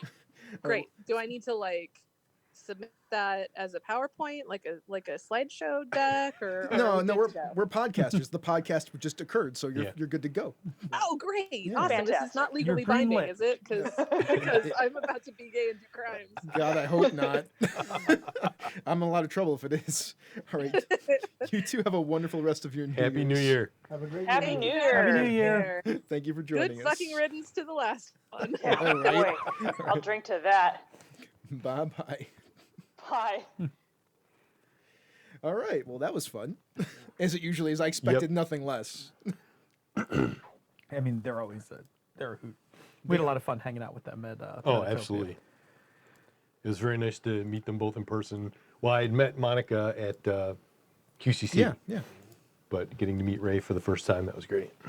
Yeah, I'm excited about Quick Salted or whatever. Quick Salt. Yeah, that Salted. sounds very interesting. Sorry, Jerry. I got to turn you back up. There's something with your mic. It keeps getting buzzy. Oh, So I don't know why Sorry it keeps about that. doing that. I was wondering about that. I've got to say, I mean, we were just talking about that I love the Exalted setting, but I've never been a huge fan of the rules. And simplifying it down and making the charms simpler were one of the things we were discussing. So I'm excited about this. I can't wait to see what they do with it. Well, we will have the queen on in about 4 minutes. Okay. So I'll set that up while you two vamp, or you three vamp some more. All right. All right. What was the general gist of Exalted? It's high fantasy. Like 10,000 years ago, the gods created a bunch of superpowered beings to rule over them: the solars, the lunars, the planet class, and so on. And the powers of darkness corrupted the solars, and so their spouses, the lunars, were convinced by the planetary types to turn on them and destroy them. And so the souls have been trapped in this vault, and every once in a while one escapes, and it basically possesses somebody, and they get reborn again as this hero. So you play these people who are normal people who get stressed out and suddenly find out that they're a demigod. Like to the point of like, oh, I shoot arrows and then run up the arrows kind of stuff. So kind of fantasy superheroes. Fantasy superheroes, except that you're all born with a horrible curse, and all the other superpower things in the world are trying to kill you, except that they're slowly figuring out that the curse is going away. And so the society thinks you're a horrible monster, but you're actually the only thing that can save the world. So mutants. Yes. Okay, yes. There you go. X-Men mutants. It's There a you great go. system, and there's a lot of fun storytelling. And when you design characters, at least in the first edition, the first thing you did is you sat down and talked about your character's life before they exalted, and you play out some of that, and then what happened when you exalted and how did it go, and tragedy. A lot of tragedy, role-playing storytelling, all Sure. that kind of fun stuff. And then you played the White Wolf system. Then you played the White Wolf system, and then stopped. And then 3 sessions, and you said, I don't like this game anymore, and went on to go play something else. Yeah. You rolled a shit ton of d10s. You have dots and shit like that. It was also the problem that she said about how simplifying the charms. The charms had really complicated names that often had nothing to do with their powers. You'd have things like, I use the morning opening of the petal rose. Well, what does that do? I look like a wolf now. You know, things like that. It was just Yeah. And Okay. and so every cast had like 80 charms. So you had to constantly look stuff up to see what it was you could actually do. Great setting, rules needed to be done, Yeah. and it sounds like they've got it tied up. So I'm excited about it. I'm really cool. excited about it. So I got most of this stuff already kind of queued up. I got to play an ad. We have to play an ad Yeah, because we let's have do it. a sponsor. If you've noticed if you're watching on stream, we have the Lucky Die. Please tell us more about the Lucky Die. Well, I won't. I will let them do it. Please, Lucky Die. Up above, you see blood-red clouds boiling across the sky. I hear that you're about to go on an adventure. You know how Emma likes to have me running around worrying about things. You see armies at your back, dwarven, elven, human. You see all the races under your command. and you wickedly smile back at yourself. We can do this the easy way, or we can do this the hard way. And you see this light being shattered into 7 different pieces. It's not worth the risk. Just say it's part of my inquisitive nature. I have been following you for a very long time. Do you want to count down? 3, 2, 1. Now. And you feel the ball drop out from beneath you. The Lucky Die Podcast is a weekly 5e Dungeons & Dragons actual play podcast. Join our adventure every Monday wherever you download podcasts by searching for The Lucky Die. And that's The Lucky Die. I gotta say, I could listen to those accents. Yeah, right. Yeah, right. That's good stuff. And now we have the Queen and Andy. Hey. Can you hear us? I assume. Let's see if we can hear you. Did I hey too early? Yeah, we can hear you just fine. You're lovely. You're lovely. Your voices are lovely in there. Good evening, my queen. Oh, good. Hooray! Hey, Andy. Huzzah! I am shocked and amazed at how well this is working. Technically, Andy, is your bone flute thing okay now? That was my a bone thing. flute is fine. Thank you very Did much. you talk to Gunther as about is it? my bone sword. I have donated the bone flute to the museum as I was told to do. Stardew Valley, everyone. Yes. We were I on just the started playing. We were on the Minecraft Mumble server. Sorry, the now chat, this is right in front of your face. the chat server, and we're all But sitting now it's around, and Andy comes on and is like, I found a bone flute tonight, and then like we all lost it. And she just said, What she do I gave- do with this? She gave the museum the bone sword, so we're all Yes. set. Bone Sword was my nickname in college. Bone sword. No. Ready. I thought it was Rising Big Bad Action. I'm never I'm gonna sorry, let that's, you leave that one that's behind. yeah, Big Bad Rising Action. Big Bad Action was my nickname in college. Run it that way. People can probably Hi, see I the feel like Queen I a never little better talked now. to you. Hi. That seems like a lie. Bold-faced lie. I don't know, Didn't what you was guys it, like talk to an each hour other or for two over ago? an hour yesterday? Yeah. It's this thing called recording. Supposedly recording a podcast. I mean, maybe it's recording a podcast. When If is the Andy pod- gonna admit if the that podcast was exists? real? All right, It's just an excuse to hang out with your friends. Whatever. I'm actually going to take a break for a second, but I'm going to do this before I walk away because I think it's worth What are you it. going to crawl out from underneath? Yeah, there? I'm going to crawl from underneath her, okay? But because this is this part of the show. If it plays, is it not playing? Why isn't it playing? Nothing is playing. What's supposed to be Oh, playing? what We the can She's make a it happen. rock and roll baby. Remember how we were doing great with the tech, and then all of a sudden, It's Oh, Rose that's and so Heather it's funny. misdirected and mark. There's crazy. tech failure. She's a rock and They're roll doing it themselves. baby. Is that what you're looking for? No, I don't was going know. to play We're Panda's just Talking guessing. Game. Show me what you got. But you Oh, know. show me what you got. okay. Show me what you got. Yeah, but never We can mind. do that one too. You know. All right, Whatever, never mind. I'll be back in a few minutes. Bum, You bum. all have fun. It's really If weird anything that breaks, you it's not can my see fault. us and we can't see you. Is that a thing? They're sitting in the same places they always are. Yeah, we're Whatever, Except Jerry's there. I'm the one in black. Really? Are you Well, wearing I have a khakis black too? T-shirt on. Really? Does yours have white on it as well? Yes. Black, baby. Just black. I wasn't sure for a little bit there. With a black sweatshirt over it. And yes, black underwear. I feel like you're prepared Whoa. in case you have to commit to the bit and take off your shirt again. Commit to the bit. I think may at or this may point not he has to take have. off his pants so we can see that he has black underwear. Take your Oh, look, pants that off. must be. I don't think Chris? Mr. Abrazato has approved of me dropping trow on the. But what would Rob think? Okay, so that'll be after New Year's, right? Yeah, Rob might be down with it. Mr. Abrazato said it was a hard right. no. Yeah. There's a distinct difference between Rob and Mr. Abrazato. There's a very distinct difference between Rob and Mr. Yes, Abrazato. but can you Yeah, drop the difference Carl on is Panda's the Talking the Game difference because is the there's no do-rag. camera? Yeah, I mean, I could because there's no camera. Like Hans, Booby. This is radio. Put the gun away. Yeah. What am I, a method actor? Anyway, how are you all?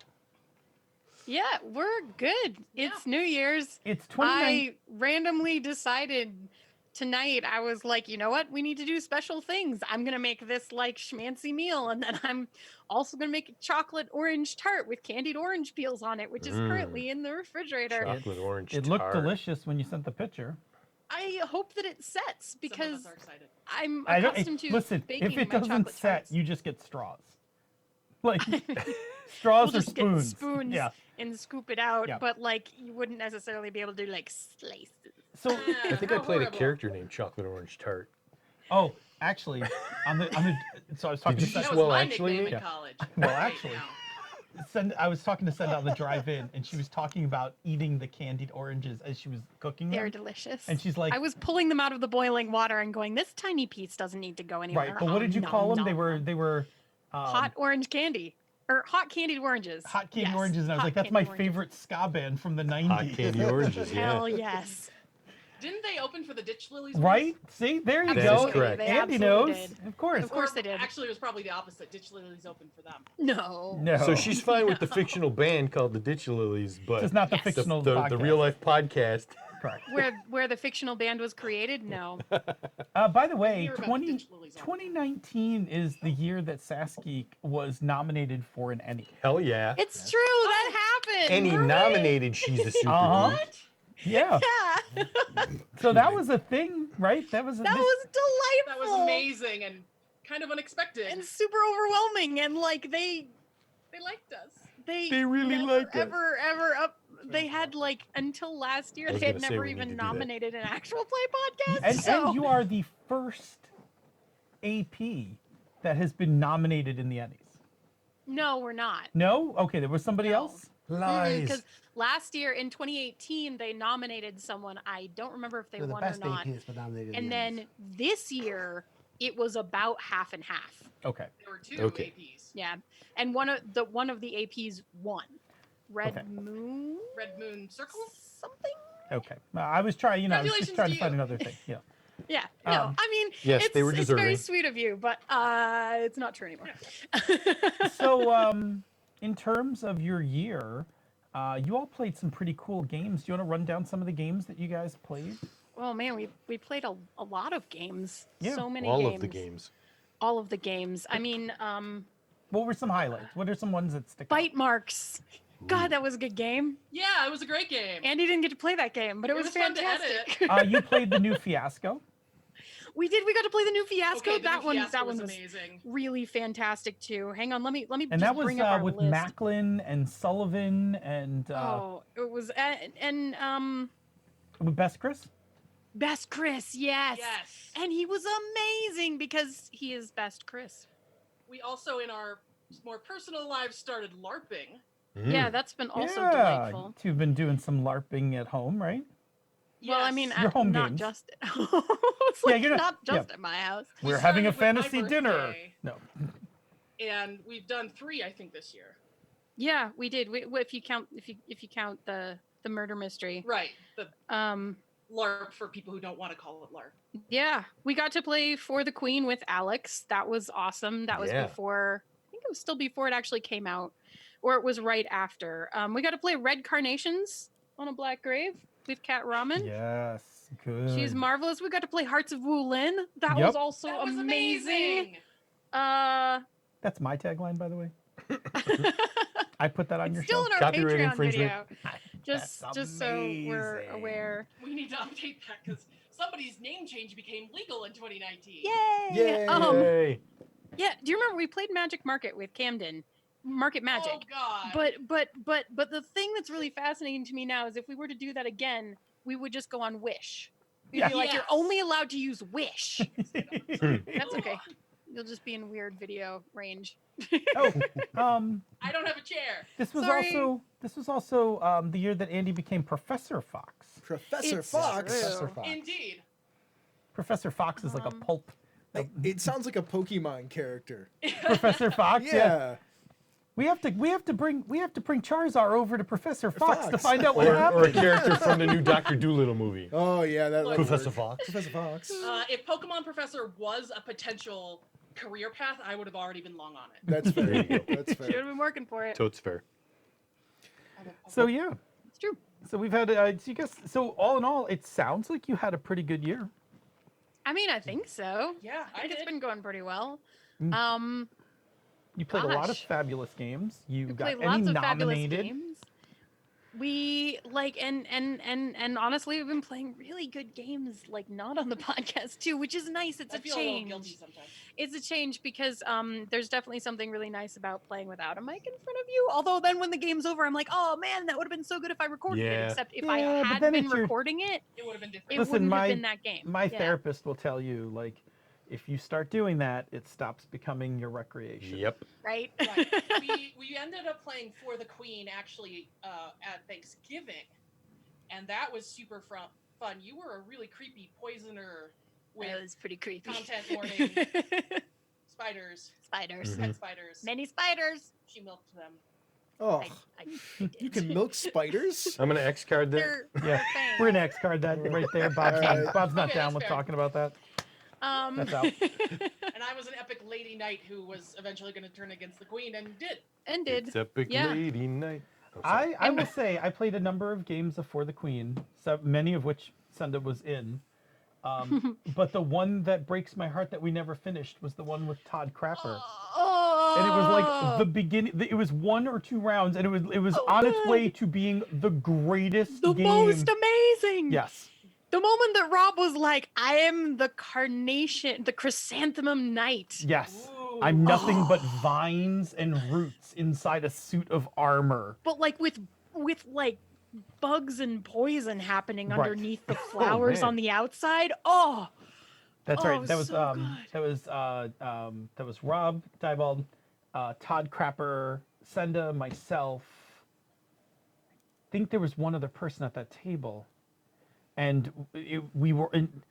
The Queen had the one. It was the one with all the animals, and yeah, we very, all turned into animals very quickly. It was somebody had defined that they were one of the animals, and then we were all the animals. Like that was her entourage. Like we were all animals, and the chrysanthemum knight. But then it was one of those things we were playing it in between sessions, and people had to run off to their next session. This was at QCC. Yeah. And so we never finished it. It was like, oh my god, this game is like. It was so good. Yeah. I just asked work off for QCC this coming year. Yeah, that's coming up. I have nothing to do with it, so. Yeah, we don't know anything about it yet. I'll tell you all about it when I know about it. I don't know. September 11th through the 13th. I believe those are the dates. That guy's in Chris's game group, so Chris will I know something. I'll know. I mean, it's Mark Napick, so he'll just tell me stuff so that I can talk about it here. And It's in good hands. Yeah, it'll be fine. Yeah. What do we want to talk about now? I mean, we just chat like. Yeah. I mean, we spend a lot of time just like talking on mics and stuff. Right. So like, I don't know what else to tell people that they haven't already heard. But the bunch of us that are sitting here don't always get a chance to sit around and talk on microphones I know, together. and like in a together way. I know, right? Which is why we have. I You know what else I party never time, get right? a chance. I don't get very much chance to do is play games with Cindy and Anda. Cindy and Anda. Cindy and Anda. Cindy is our lovely couple name. Look for like that Panda, on in webcomic form. Sandy. Panda. Somebody. You know what I was saying. When I hit episode 200, are you going to admit that podcast exists? 200 of what? The Exactly. podcast. What podcast? The one that you don't think exists. The one that's real. Doesn't exist? It's real. It's I mean, real. what happens when Sasky hits 200? I think that's a more viable question. I know, but it's going to take a lot longer. By the way, Yeah, we're gonna hit 200. We're gonna hit We're gonna hit 200 in 200. March. if anybody In March oh, that's of very 2020. exciting. If anybody 2020. out there ever wondered how do you commit to the bit, Andy is showing you how you can commit to the bit. That is dedication. Years. Dedication. Years of commitment. You know what we're gonna do on the 200th episode, Senda? We're gonna What? have Andy on. Andy on the show. Then there'll be no denial because she'll be on the show. She could still deny it. She'd be like, it was a fake prank. podcast before. Okay? I've done Pennas and fake boxes? podcasts. I've pretended. I've RPG'd. I know what's going on. I mean, there's this really great podcast out there that's only ever put out like one episode called Raccoons Talking Games. Oh, Raccoons Talking Games was amazing. That When are was. they doing more I'm episodes? sad that there aren't actually more episodes of I'm Raccoons. actually Talking. There sad should be also. more. I'm also pretty sad about that. That would be the greatest there once a month an 5-minute comedy RPG? podcast ever. Where you play a podcaster with some sort of actual play podcast. Oh boy, that's really meta. I don't know. That's so meta. I don't think there's like a Oh, you can make the comedy ditch undertone. lilies happen, but you can't make that happen. I mean, that's too close to home, right? Well, first I have to figure out what's fun about it. Because Friendship. if I Friendship is want to have fun being a podcaster, then I will just go be a podcaster. That's fair. It's probably more fun than playing a podcast. Yeah. Well, this conversation has gone in a very strange direction.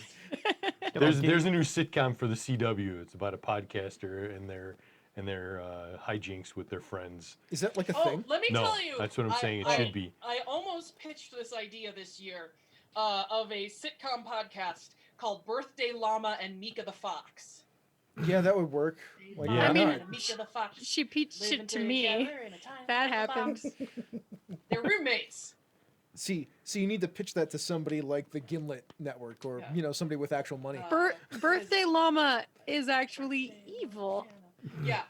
One's foul mouth, the other's perfectly evil. They're the happiest roommates in whatever I name the town. If you already have a theme song, you need to Rhymes with greenlight evil. this thing. Yeah. I mean, it's Gnome Stew, right? No, because it rhymes with evil. Oh.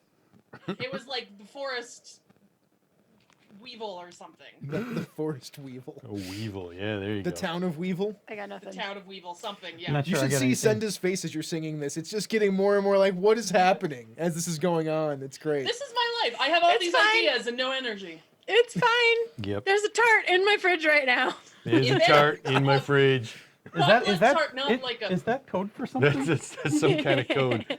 What are you trying to say, Senda? I got a tart in my There's fridge. a tart in my fridge. Wink, wink. Okay. If anyone is That's interested in more like producing an Birthday oven. Llama and Mika the Fox, you can email me.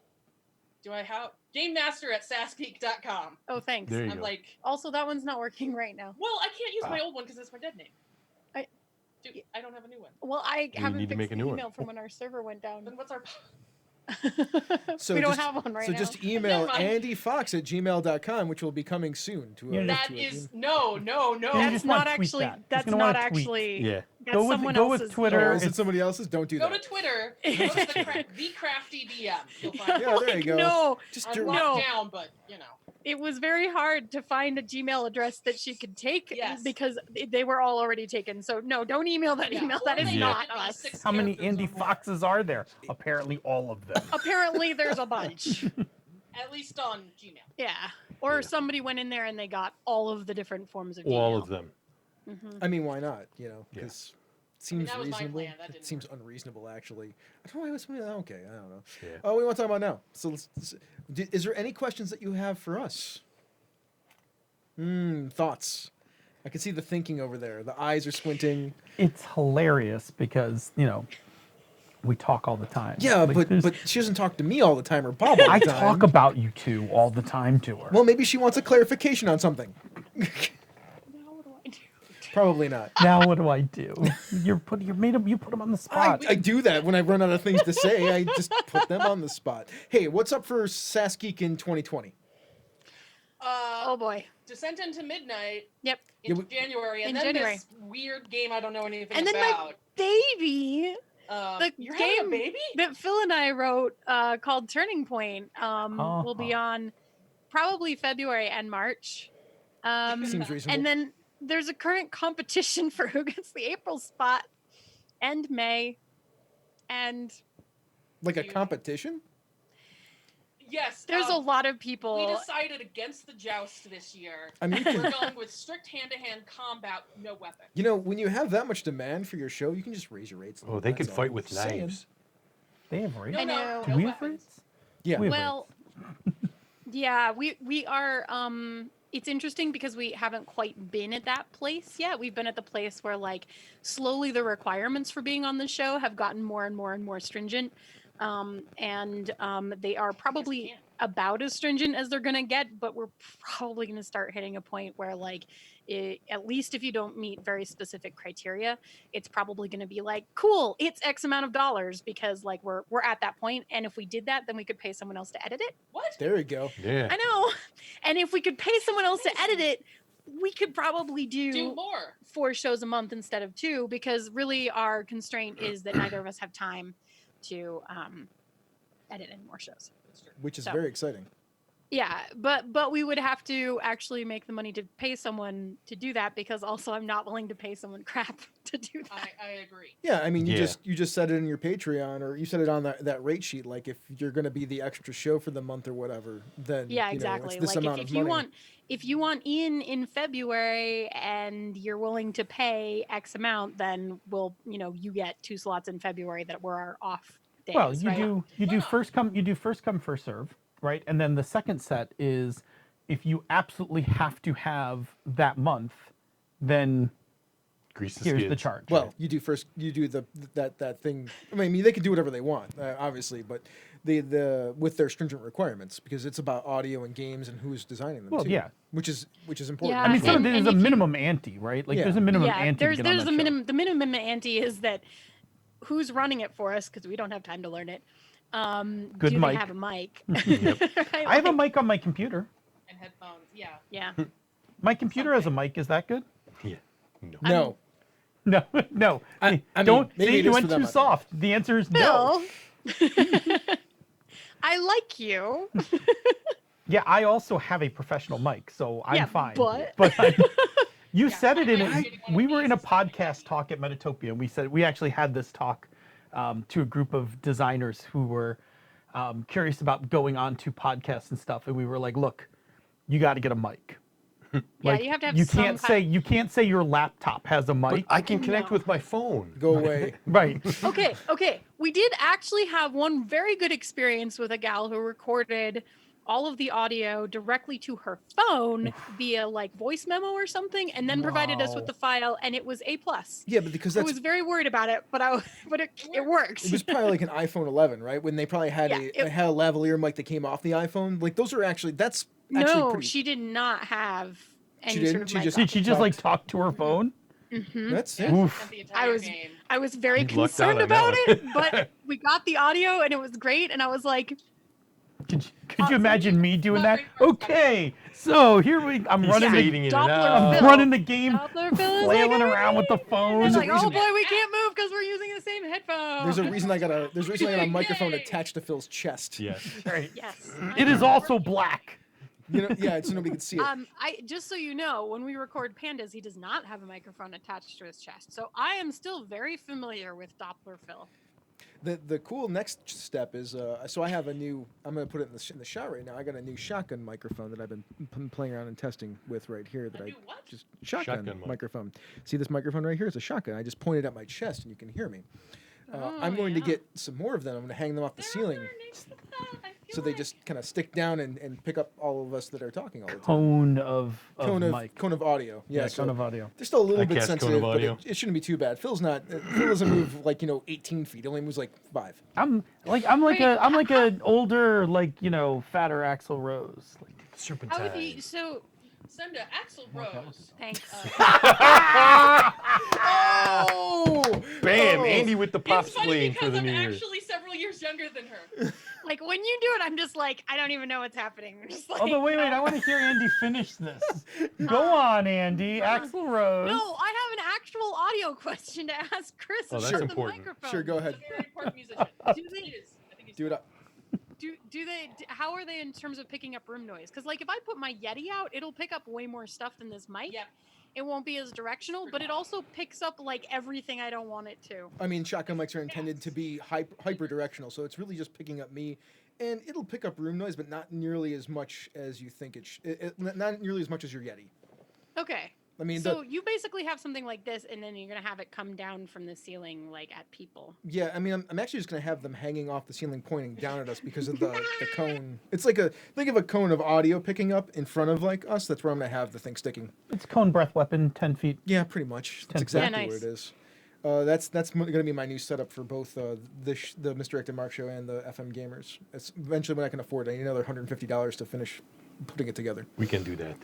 And since I have to pay for $1,000 for a car to get fixed, it's going to take a little while. Yikes. Car's no Yeah, I fun. know those feels. Yeah, it's a thing. I mean, we have it, so it's not a big deal. So, Still not fun. No, it's not fun. what do we want to talk about now? What do you want to talk about now? I mean, I don't know. What? What's your favorite game that you played this year, year? Chris? That's a good. It's that's tough. So my favorite one shot of a game, I suppose, I played this year because I've been playing a lot of campaign style games this year.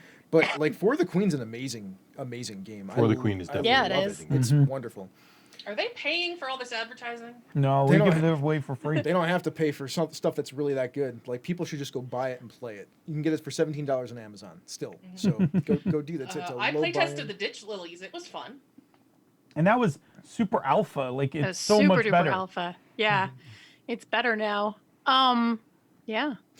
on the other end, the campaign stuff that I'm playing, the Eberron game that I've been running for all year has been exceptional, and it's gone through a lot of like player changes, and yet it still keeps going, and we're just having a great time with it. Jerry was actually talking about it earlier in the show, how there was one whole session that was pretty remarkable where they two characters that helped resolve the actual situation that they were in love, but they had a pretty bad falling out because one of them was a changeling that had been lying to the a like higher up in the Silver Flame for like 3 years in their relationship, like pretending to be a human, and he was part of the Silver Flame, and he found out that she was a changeling, and he was in love with her, but like he was pretty mad about it, so he branded her with a sigil that wouldn't allow her to shape change anymore, and in that fit of rage, and then she ran away. So that's intense. A little overreacting. It was a little overreacting, but if you've been lied to the person that you've loved for 3 years, I don't know how you would react. It's up for debate. The last character that came out as a changeling to me, I stabbed. But eventually, like through a little help from the player characters, they found a way, and it was there were some dice rolls involved in it, but because the player characters played it so well, there was enough advantage and things like that the two characters had resolved their issues and had an happily ever after. That helped the player characters solve a situation that they needed solved. Aww. Yeah. It's very cute. We recently role-played episode 9 before any of us saw the Put movie. that campaign down as my best game of the year too. Oh, nice. We hit a lot of the same points as the movie. We fanficked episode 9 before any of us had seen it, and we fanficked it as a modified, smooshed together version of When Rachel's Yes and Star-Crossed. So there was a tower. But we put 2 together, one that was black and one that was light wood colored. So we had the dark side and the light side. Oh, that's actually really cool. It was really cool, and based on the last block that we drew when the tower fell, it swung our end to that perspective, which was really interesting. I'm trying to avoid spoilers because I don't know that everybody has seen the movie yet. But it was really interesting, I will say. I got into playing Kylo Ren a little bit. I didn't think that one. Okay, that was not what I expected to come out of your mouth right then, but I was going to say it was really fascinating because we accidentally... He's not in my top 5. We accidentally played a game that was way closer to the actual movie than we ever thought it would be. Like, close enough... Close enough that when we sat in the theater, I literally sat there watching the movie going, I feel like this has been spoiled for me. You're like, I'm expecting the next thing to happen because we already did this, and then that next thing happened, like, yeah. And then it happened, and we're like, huh. I think it was 100% on point, but it was the basic storyline was right on the nose. My idea for people who maybe don't like certain Star Wars, whether whatever episodes or TV shows, is role play your own. You can actually use the Star Wars role-playing game, or you can use another one. Yeah, the next game that I'm playing is actually going to be the Fantasy Flight Star Wars system. Oh, yes. I also have been playing that on the Redemption podcast. It's true. Yeah, you can pitch the Redemption podcast. Yeah, how was Redemption this year, and what's the plans for next year? Spoilers. It's good. We brought on another person. We brought on May, who's playing Nacinda. Who is a Twi'lek Jedi, and the main character, Karel's former or current girlfriend, wife, estranged, I don't know. So that's been pretty fun. And then for our Life Day episode, I made a mistake in talking in the beginning and pretended to be drunk, and then I got to pretend to be drunk for the entire thing. It was great. There you go. Commit to the bit, right? Yeah. Yes. Commit to the bit. So, for those who don't know, can you tell people what the Redemption podcast is? The Redemption podcast is an actual play Star Wars set in the just before and during the first part of the Clone Wars. So it is in its 5th season, and I'm one of the main characters. I'm Isla Zarla, a Duros with a shady past, but mostly forgotten memory. We've got Tazi, who's a Duros pilot, who's grumbly and likes to drink. Carell, who started off being a former Padawan and then became a Jedi. Not minor maybe minor spoilers. I don't know. I mean, if it was from the last 3 seasons, I feel like you could just recap it for people, so it's fine. Yeah, that's fair. And Chris, the GM, plays A1 and an assortment of droids. Too many droids. How many droids are too many droids? How much droid is too much droid? A bit more droid. Bit more droid. Bit more droid. And then Nicinda came in this year. So nice, very nice. So, what's everybody's favorite podcast that haven't been their own podcast been this year? This is Skyjacks. Campaign. Skyjacks. Oh my man, god, it's so good. You should all go listen to Skyjacks. We could just fan person about that for a while. Yeah, I could just turn around, but yes. I don't know if I can get there. You have headphones. This is a very important thing I'm going to leave for. Oh, okay. Are you gonna play harp for us? Bye. Would you want me to? I mean, yeah. Okay, I don't know if it's in tune. I haven't touched it yet today. That's okay. I mean, it might sound horrible if it's not. That's fine. Those who can't see the stream, if you're listening to this, Senda is an accomplished harp player, and she's going to play harp for us. I don't know if I would say accomplished. I'll say it for you. I would say very beginning harp player. Sure, we'll go with that. You wrote this from audio. Well, I sounded it out. That's different. But see, now I'm going to get nervous and fuck it up. I mean, you don't have to if you don't want to, but we totally want to hear it. No, I'm going to do it. All right. Let me do it. No. But that's not the right... What the hell? She's working it out. She's working it out. That harp is getting warmed up. Everybody's so quiet over there. Oh, here we go.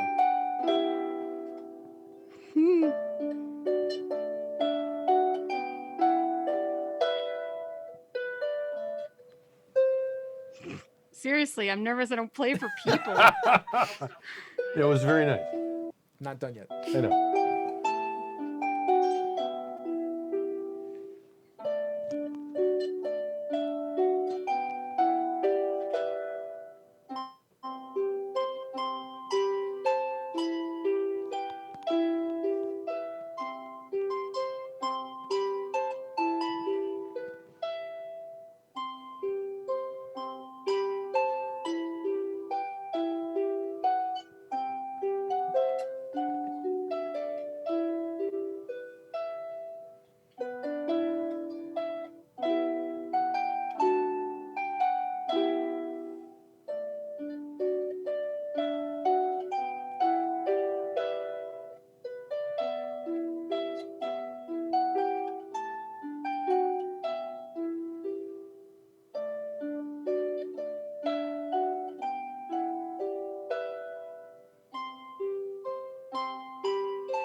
Man, that was really good. Consider the fact that about a month ago you told us that you weren't having a hard time playing without screwing it up. Yeah. Very well Also, done. my fingers don't hurt so much anymore. I've been committing to playing like every day. Commit to the bit. Yeah. Commit to the practice. A lot of us who have been on the Minecraft server have heard that before because sometimes Senda will come and play while we're playing. So we heard there's been too many people on. When there's too many people on, then having my mic activated while it's going like just makes a lot of background noise for people. So I've been not so much, but man, it's so well, the chat room's very chat room is sending praises and love. Yeah, I thought that was super impressive. It was. Yeah, it's very soothing. You should listen to Skyjacks. You should Skyjacks is real good. You should listen to her version of "Nothing Else Matters" by Metallica. I haven't. It's been a while, but yeah, Holy crap! Free bird. No, one day she did. Such a jerk. One day she did "Nothing Else Matters." So we got about 7 minutes to midnight for we us. do. Does 7 minutes to midnight. 7 Also minutes to midnight. played with the Ditch Lilies. Yeah, right. Yeah. So what album was that on? Oh no! They opened at the Iowa State Fair for the Ditch Lilies. So is somebody gonna pour that for us? I only want a small amount because my knee is acting up with my arthritic. I'm driving, gout. so just a scotch for me, but I will be Just a happy wee to try nip for some. me too, because I don't have any You want me alcohol to tolerance at refill all. So glasses a little bit? Sure, if you want. Here, we'll While Bob is doing that, we should chat about something So, else. can I tell you one of the resolutions Senda and I had for 2020? Yeah, let's hear it. We are co-GMing. If you've Yeah, been we're gonna listening, co-GM! if you've been listening to Pandas, we are going to co-GM. we did Bite Me. 3 episodes about it. Yes, we are gonna co-GM in a con game, running the same running a session together. We did all of our negotiations. Yep, we're gonna do bite marks, not bite me. It's Bite Me. Bite Me. Nobody's gonna be able to find it if you say bite me. Fine, it's Bite Marks, but Bite the Marks original isn't name a- of the game was Bite Me. Bite Marks isn't a bad name. No, Bite Marks is great. No, we all just got really used to it being bite me. So co-GMing, and there's 3 episodes. You can just go listen to that. Yeah, to we hear had the a lot of commentary. fun actually talking about it because I mean, one, I don't think a lot of people do it, Do you want? and two, smells amazing by the way. I'll just stand there and look pretty. I don't think a lot of people do it, and I think if they do, I don't know if they've ever had that level of conversation to really hash out how you would do it. So Right. I think Okay, most I of mean, the times the I co-GM mean, occurs, it occurs on accident or on a spur. yeah, It really did take us 3 episodes to work our way all the way through it, and we were like, "This is going to be an episode, whatever." I mean, the best part So- about that is once you've done it, you'll have another episode or 2 about how it went. oh yeah, Yeah. yeah. We'll have to debrief it. Like, Yeah, and I'm sure that like based on how it actually goes after we do it the first time, we'll probably have some things that we'll Some tweak or tweaks. whatever. I mean, the little bit of it we did with Ditch Lilies worked really well, and it like felt really like natural.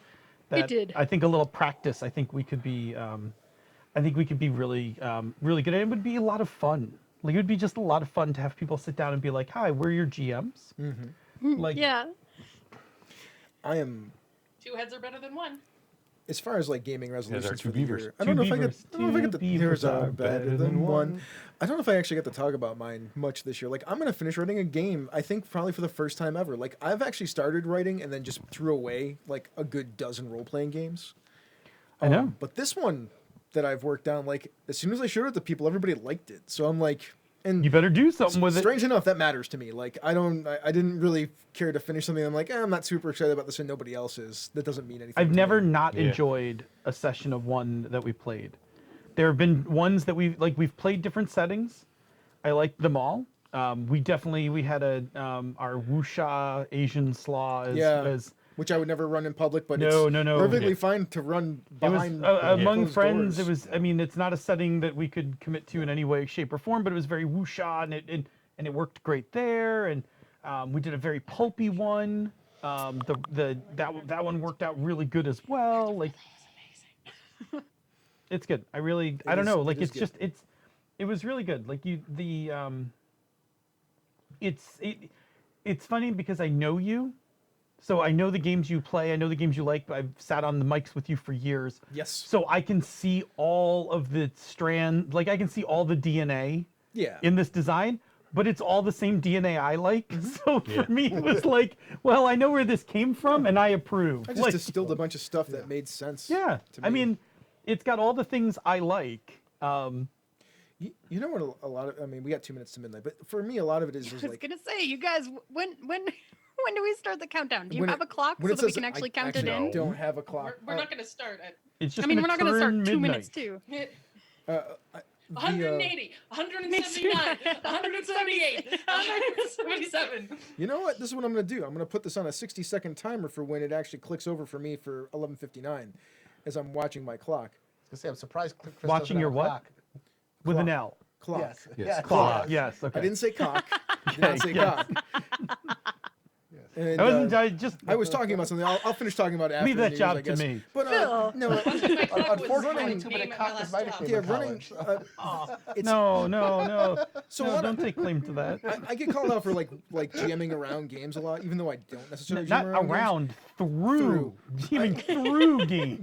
But like I don't really like I just interpret the rules the way that it makes sense to me. But this is me interpreting the rules by writing them down and being like, here's how I run games essentially, and it's like all these other games that a lot of people, especially in this community, like playing. So yes. By the way, we have 40 seconds to New Year's. All right. Okay. Or somewhere close to that. I'm going to say it's 40 seconds. It's somewhere less than a minute. Welcome our cybernetic overlords. Hey, 2020, cyberpunk it up. Here's to Arasaka. What are we drinking, by the way? Mackenzie's? What is that? This is a local triple blended whiskey from the Finger Lakes. It's 6 years old now, and it's 108 proof. Single barrel bourbon whiskey. 5 years. It smells glorious. That smells lovely. Corn, wheat, and malt. Yeah, I can smell the corn wheat. It's More 10 of a seconds. Woodford Reserve 9, bourbon. 8, 7, 6, 5, 5, 4, 3, 2, 1. Happy New Year, gang! Cheers! Woo! Cheers! Clink! Oh, so it's only like, what, 2 hours to your New Year's now? That's good. Before you get to do it all again? Yeah, well, then I'm going to break out the chocolate tart at some point. Oh, yeah. I'll stay up for that, and then I'll go to bed. Chocolate tart, then bed. That makes sense. My chocolate child is orange like, tart. Yes, it is a chocolate orange tart, because the next thing I have to do once it's solidified is put the candied oranges on the top of it. So we got you two for 5 more minutes. Is there anything that you two would like to talk about in the next 5 minutes before we have to let you go? Gosh. Well, if I can jump in as a networky person. I have a ton of fantastic podcast pitches from tons of non-binary and genderqueer folks that I am so happy to go through. And the great sorting will begin like tomorrow-ish and probably take me a little while to go through, but I'm very excited about them. So we had like a dozen, right? Yeah, I got some more actually in the last couple of days. So I have a good number, a fair number to sort through, which I'm very excited about. And I basically just wanted to state that here. So if any of you are listening, like, thanks everyone for sending me stuff. It's amazing. I'm super excited about all of it. Making this decision is going to be extremely difficult for Rob and I both. Basically the path from here is going to look like we'll reach out if we have any further questions for anybody. And then we will try to narrow it down to some short list that we'll probably ask to meet with us on Hangouts so we can get an idea of personalities and stuff, what people sound like on the mics, and then make a decision from there. So if you're listening and you sent me a pitch, I'm super excited about all of them because they're amazing. And it's going to be a really, really, really hard decision. Anyway, I just wanted to throw that out there. Happy New Year! And the rest of the network is very excited too. If I can speak on behalf of the rest of the You can. Yes. We are all very excited. I We're all concur. very excited. Can I say I think one of the best decisions I've ever made about this network was taking a step back and letting Senda and Rob be in charge. Look, I loved doing all that stuff and I loved pushing things forward, but it's not the right role for me. Like making stuff is the right role for me and not managing. And I couldn't be more pleased with the two people that have taken over the thing that I started. And I'm super happy about it. Yeah. That you two are doing amazingly wonderful things with it. Like there's been many times this year that you two have like chosen to do things and I'm like, oh yeah, I don't have to think about it or worry about it anymore. And I'm like, yeah, and they're doing the thing that I probably would have done anyway. So yay. Yeah. Well, thank you. Firstly, thank you. I appreciate that. And secondly, can I say how happy I am that Rob jumped in to help me with this? Because I was like, I don't know how this will happen with just me because I don't have time in my life. Well, and here's to self-knowledge and boundaries and making tough decisions. Yes. Hooray! Yay! And no more champagne. And you're funded champagne. Actually, it's only champagne if it comes from the Champagne region of France. Of course. I mean, actually, this is actually sparkling apple cider. Did we spoil the illusion? Yes. Sorry, I had to go there. The illusion was We have 2 spoiled. more hours. Some of us get sleepy. Yeah. We're gonna stay up for a while more. Have to make it to chocolate tart. Yeah, you're only at 10 o'clock. You guys have a ways to Yeah, go. it's not that Chocolate late. orange tart. All right. You keep neglecting the orange, Andy. Any last words from you two before we let you go? God, don't say it like that. Right? He keeps doing that. Like, Listen to She's what are a your Super last words? Would you like to don't- say I'm not anything gonna else before your Yes, time is up? my last words are Ovie, you gotta get a torch for that, man. Like, You really want to caramelize the sugar on your creme brulee, you got to use a torch. yeah, but you gotta get a good one because otherwise it'll taste like gas. Taste like Not the one from the gas garage? or taste like ass? Both? Gas. Or does it matter? It tastes like the propane because you go. Like propane and propane products. Propane and propane accessories. Damn it, Bobby. Damn it, Bobby. There is no Simba, Buckley's King of the Angel. Hill was an animated television show. Really? Go, Andy. You got it. Do I get to start like doing things to you that I know that you know too? Yeah, absolutely. Yes. Okay. If you knew what I knew about what you know that he knows. I that feel like it's only funny though if the other person doesn't know it. I mean, it could be funny either, No, regardless. it's funny. If you jump in and do it, then it makes the appearance that they don't know it. Oh, okay. Is there a way to like, get around that? If I'm like Chris, Dizzy Gillespie was right. Like, Have I ever No, someone because then I just watched like, it? yeah, Dizzy I mean, Gillespie. you know, I He wrote a am serious tune at this called point. Spain. Do you know it? Do you want me to hum it to you right now? How about Mancala or Manteca? Sorry. Do you want me to hum it to you? Go like get- that's go that's get how your- you get around go that. get your horn. Yeah. I believe the proper Please. response to that one is bitch, please. All right. Yeah. All right. I think this is our exit. That is the exit. I should probably let you all go. It's 12:05. Thank you. Plastic.com. Thank you. Happy New Year, Happy New Sunday. Year. Happy New Year, Andy. She's promoting. She's promoting. Patreon. Sassgeek.com. I'll call you later. Bye, ladies. Have a good Bye. evening. Talk Thank to you you later. for joining us. Or whatever it's called, mumble. I think Bob was right. Bitch, please is probably the correct Yeah, response. you're gonna start throwing Dizzy Gillespie at Chris. That's That was funny. Right. The I had trick a is good you got to laugh get it about in that. fast enough and make it look so that like he's scrambling. Otherwise, it doesn't work. Yeah, it's true. Like Dizzy Gillespie. Like Chris, Dizzy Gillespie was, and then bitch, please. Right. Like, don't fake your way around it. If you don't know something, it's fine that you don't know. That's true. That's true. We will have Schmitty on in a few minutes. Oh, I can't wait. When Schmitty gets on, we're just gonna give them a few seconds to talk so I can figure out which Schmitty we're getting. Okay. Is there different Schmitties? Yeah, Yes. there's Yes. there's Schmitty on Denver time. There's like regular Schmitty. Like you can tell usually by the way they start talking. Yes. So anyway, yeah. So it's 2020. The year of one of my favorite role-playing games, Cyberpunk 2020. So good. I do not, whatchamacallit, I do not have the cyber arm I was promised. There was a Cyberpunk reference in the chat room today when they were talking about Australia. They were discussing the difference between would you rather be a solo or a nomad. So we're already Solo, there. always solo. Solo, yeah. Yeah, always a solo. And if I can't be a solo, the first choice is Rocker Boy. If I can't be the Rocker Boy, then I want to be the Decker. Then I want to be the solo. Or sometimes the solo than the Decker, but one of those two. No, Decker is. Oh, Decker's Shadowrun. Decker Sorry. is Shadowrun, you heathen. Yeah, sorry. No, I played those games. I played both of those games. So what is it in Cyberpunk 2020? Netrunner. Netrunner. Okay. Netrunner. Because the source book is Netrunner. Yes. Yeah. So, but Rocker Boy first. Or vending machine. Yes, or vending machine. I mean, I love me some Rocker Boys and some vending machines. I mean, They're the great. fact that we've sold hundreds of copies of that game, Well, is gave away hundreds of copies. hundreds that of game. copies of that game is beyond me, right? Like, it just makes me laugh. My favorite one was like the premise of this game is stupid, and I'm like, yes, it's in the title. like, it's literally Rocker Boys. So who's Nanami?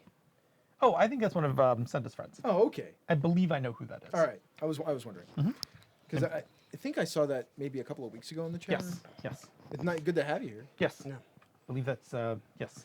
I believe I know exactly who that is. Every once in a while, there's somebody that I pops should up say in my Senda, mind. a friend of mine too, actually. But I don't know who it is.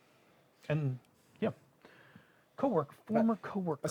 Aside from that one little hiccup when I tried to do something, this has been an Dude, astoundingly wonderful dude, evening. I am impressed. Like, Yeah, listen, look at this. listen. This is the highest evolution this rig has had for a show. And nothing and really went wrong. executing, man, executing. bringing people like I would now. Not that I want to do more a ton more interviews because I like our gig. Now it's more palatable. But like bringing somebody in and having them on via Zoom, and then having them in the stream via like with picture. Yeah. Like super works, right? That's pretty cool. We like stepped up, taking it to the next level. We are 110%. 110%. Yeah, we're executing. Granted, I didn't do any notes for this episode except to organize the guest list. We didn't really need the notes were the guest list. We've been winging it from. You don't from need here no on. stinking notes. No, we do regularly. Normally. yeah, It's almost like you guys have done a podcast before. Oh yeah. I mean, Somewhat. podcast is not hard. On that note, see, this is now tonight. When the show's over, the clock starts for the next Yes. show. I have to actually start figuring out what our topic is so I can start writing on Friday. From the outside, our shows may seem like they're very well organized and smooth. Really? But on Is the that what- inside, is that the appearance? the chaos that creates this well-oiled it's machine. actually I've seen it. It's I've been actually here. the opposite. It is. It's actually super well super organized well-oiled on behind the inside. scenes, and then it's like ah. Yeah, like Muppets running around. Yeah. No, we're the exact opposite of that. We look like at times we're a complete disaster on camera, but like we have show notes. We have like procedures. We just like I don't know, like it just happens. That's part of your charm. All right. I don't know. All right, Somebody in the chat room pick here out a we- topic here we for go. next By the way, week. here we go. Here we go. Here we go. Just- All right. we're about to bring in Here comes Schmitty. Here we go now. Hello, friends. Hello, friend. There we go. There you are. Hi, Schmitty. Hey, Schmitty. How's it going? Oh, okay. Yep, there it That's is. not Denver time, Schmitty. No, I just got to the next party, so Okay. I had to just drive. I'm very sober. Yes, very sober. There's a different Schmitty that sometimes you get after, like late at night on the mumble. Yeah. And soon that's like, We Not love both gonna- of them. Illinois. Yeah. So that'll be great. No, I just, you'll be got fine. 50 more minutes. That's right. 50 Is that what it minutes. is? 50 minutes to legal? Yeah, 50 minutes till midnight, and that's when we January 1st. Just take your stash out and put it on the desk. Yeah, exactly. I mean, Don't need to hide this anymore. well, you still can't do it in public view. So like, it's But your hazing. house Yeah, is but, not you know. public view. Correct. In my house is fine, but Yeah. like I couldn't like go on my porch. But you know, Man, legality all right, is whatever. legality. Hey, so. look, man, nobody knows when you're eating an edible. That's true. That's true. Was That's it very true. Illinois? Besides that, honestly, I work on a college campus, and I have to say this: I would rather everybody just move to edibles. Like I could do without the smell sometimes. Like seriously, get as high as you want, but just eat like some fucking gummy bears, man. Well, it's like it's way better for you. Yeah, like Because you're not like inhaling a bunch of smoke, which is inherently not good Yes. for you. yeah, just mow down some gummy bears and chill out. Absolutely. Like I have zero problem with people getting high, but my office is next to a dorm, and there are days in the spring where I come out my like office door and I'm like, whoo, I'm like, somebody doesn't have a test this week. Yeah. Like, Yeah, right? Exactly. yeah. So, yeah. So how was your new year? Because you guys are all in you're all in the future right We now. are in the future. Podcasting from the future. Yeah, you're right now as we speak. The East Coast is turning into a sprawl. Yeah, like cities are turning into literally. a dystopian cyberpunk wasteland. Yeah, very. And when it sweeps over to Yeah. you, Chicago will also be transformed into a sprawl. Luckily, You'll my go house all the way was out to not crushed Gary. by an arcology because I'm next to the airport. So I mean, worst of all, is when all the bugs make Chicago Bug City in 2020. that's so that's like, yeah, that's actually pretty bad in the Shadowrun timeline. it's pretty bad in the Shadowrun timeline. Chicago doesn't do well. Bugtown is actually its name. Bugtown or Bug City. Yeah, it's not good. It's real rough. As bad as that is, since I listened to the Neo Anarchist podcast and finished it, Boston in the 2060s or 70s actually becomes worse. Oh wow, that's intense. Yeah, there's this nanite. Like Bug City's pretty gross. Yeah, there's this nanite virus that like wipes people's brains out and turns them into drones for AIs and stuff. Yeah, that's pretty bad. Yeah, it's pretty and bad. as you do. Solidly bad. Yeah, Boston becomes like this quarantine zone. Yeah, Bunch of chowderheads. it's useless knowledge I'm now in possession of. It's Tom Brady's course. fault. Yeah. Yeah. Yeah. Clearly. Well, read American Flag and see what happens to Chicago. Jeez. Yeah. I always Oh, Jerry's here. I didn't realize that. Yeah, we got Jerry. Hey, Jerry's here. Hey, Schmitty. I had like crashed pulled the up the server stream again. for a hot second before Yes, I hopped in the call. I'm here because I've been driving around and doing a whole bunch of other stuff. So Did you hear Jerry? It's here because the server crashed. And on that note, I would like I restarted that. I thought. You did. Yeah, You did. I It's would Mike- like. I can do it again. No, it's Mike D. Mike D's Yeah. killing the Mike D server. crashed the server. Yeah. Man, it's that's up right brutal. now. We're good. On that He's note, in the chat room, by the way. Yeah. Everybody. On Oh, that it's note, definitely Mike. I would Yeah. like to, on behalf of the rest of the Misdirected Mark Minecraft network, thank you again for hosting this and keeping the thing running for us Yeah. because It's what I we do. are enjoying the crap out of it, Oh. and thank you. I mean, You- it I- makes so a bunch many of my thanks. You've friends made this happy. so It lets great. me hang out with a bunch of my friends. Yeah. Oh, So that's all that matters. it's my treat at the end of every evening. Like I come home from work, I have dinner, I do some work, and then I'm like, oh, 11 o'clock. It's time to get on the server. Like come in for the night shift, and Gator's there, Schmitty's there, Jerry's whenever there. I'm not Jerry working, I Jerry hop gets in, more yeah. night shift work than Jerry's on there too. Yeah, Mike D's more earlier. Yeah. he Vic, is. We Vic catch and the Mike tail are- end of Mike D. Yeah. Catch the tail end of Rich and Savannah. Yeah. Um, On the weekends we all get together, but Yeah. yeah. You got the Totally. the Rich and Savannah hour. So It's Yep. one of those Yep. perks of being a member of the Yes. Patreon. Yeah, you know That's what, true. if you Yes. like Minecraft, and if you've only casually dabbled with Minecraft, or you've played it and you were like, yeah, I played it and I'm kind of bored with it, you got to come play the mod Minecraft. Yeah. I was a holdout for a long time till Bob swung me over to it, and like now I would never go back and play vanilla Minecraft again.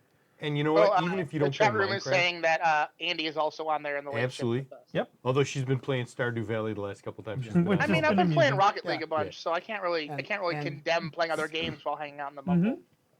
Yeah, come hang out with us on the Mumble Chat, even if you don't want to play Minecraft. Yeah, it's fun. yeah, Senda does it Yeah. all the time. We get to listen to her chat and talk too. You do have to put up with us actually talking about Minecraft Yeah. sometimes, because there are things where like one of us gets stuck and has to ask somebody for a favor. There's also Ask the for help. hilarious moments where there is sexual innuendos flying everywhere. Nearly constantly. Phrasing. Really constant. Phrasing is a huge problem on the server. It's a perk, not a problem. Yes. I feel like it's a perk. Yeah. Plus we're all like 12-year-olds because somebody said something and then everybody starts snickering. And, Starts giggling to Yeah. ourselves. She said bone flute.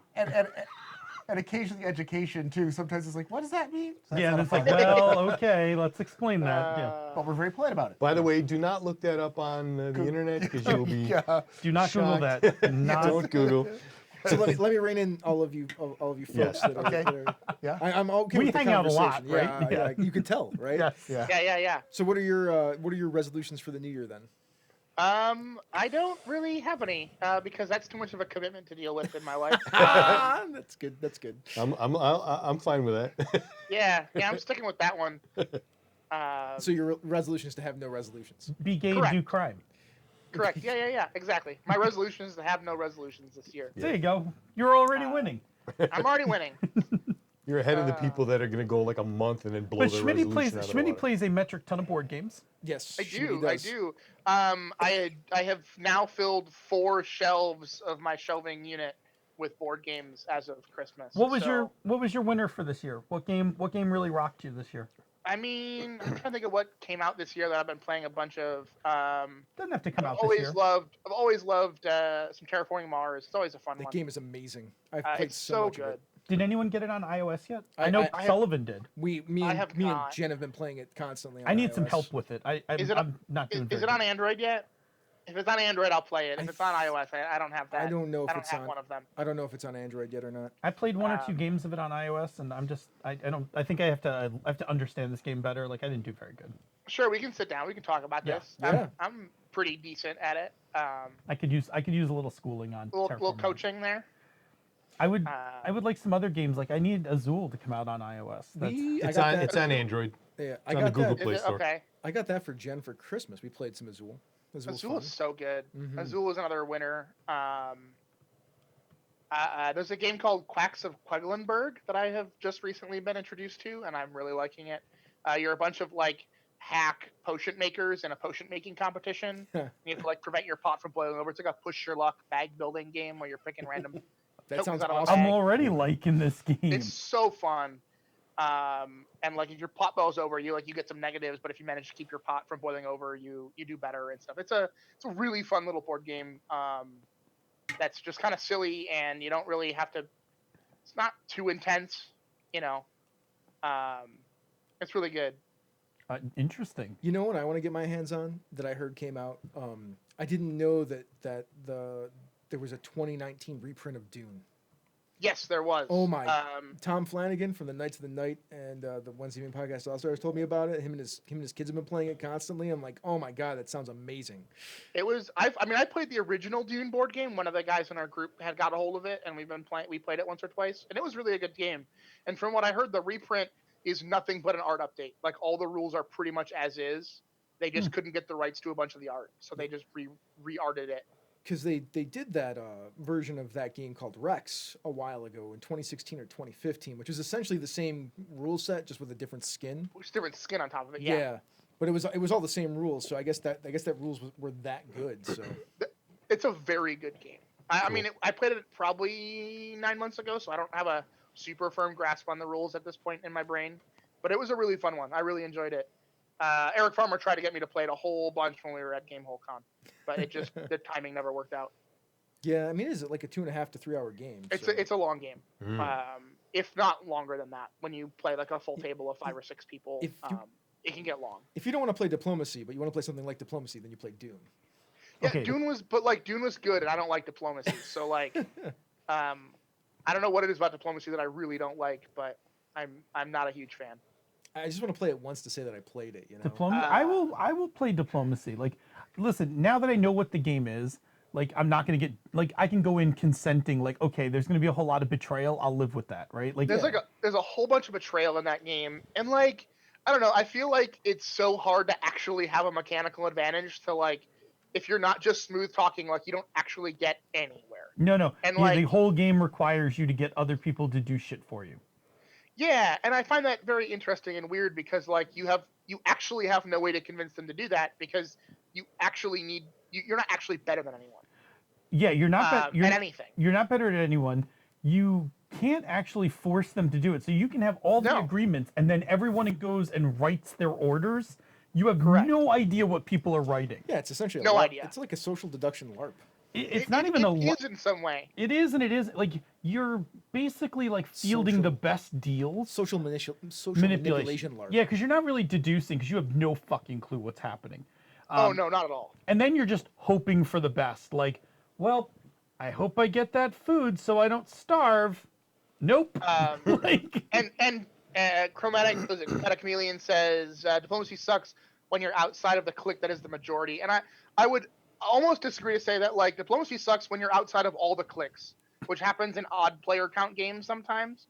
Yeah. And I think that happened to me where I got left out as like I just kept getting backstabbed by all groups, and you're like, well, and there's nothing you can do about it like mechanically, which I find frustrating. Yeah, and if you wind up, I mean, if you get an axis, like if a couple people band together, like it's tough.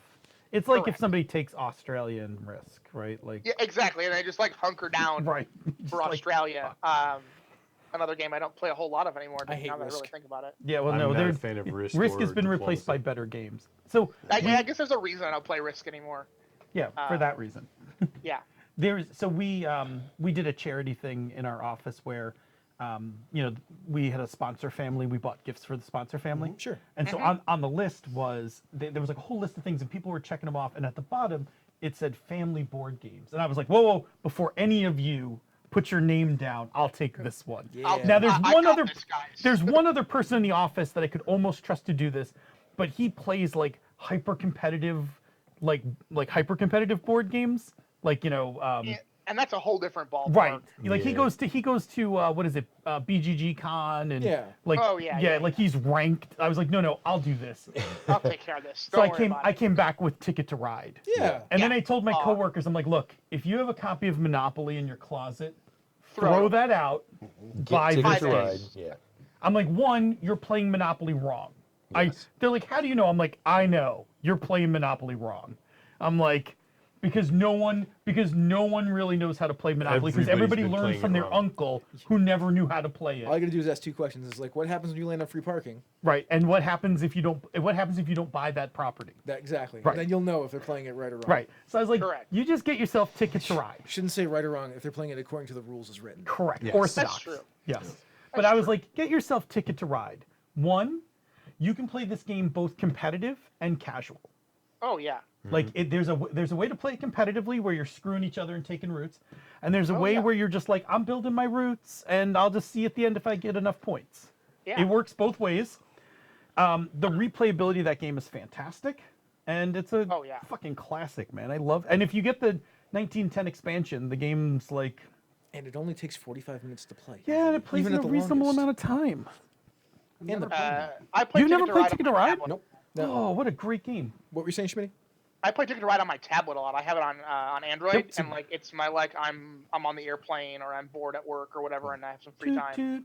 Ticket to Ride is what comes out for a nice little half hour, 45 minutes, whatever it ends up being. It's got this little train whistle when it's not your turn. It's an excellent implementation of the board game to an app.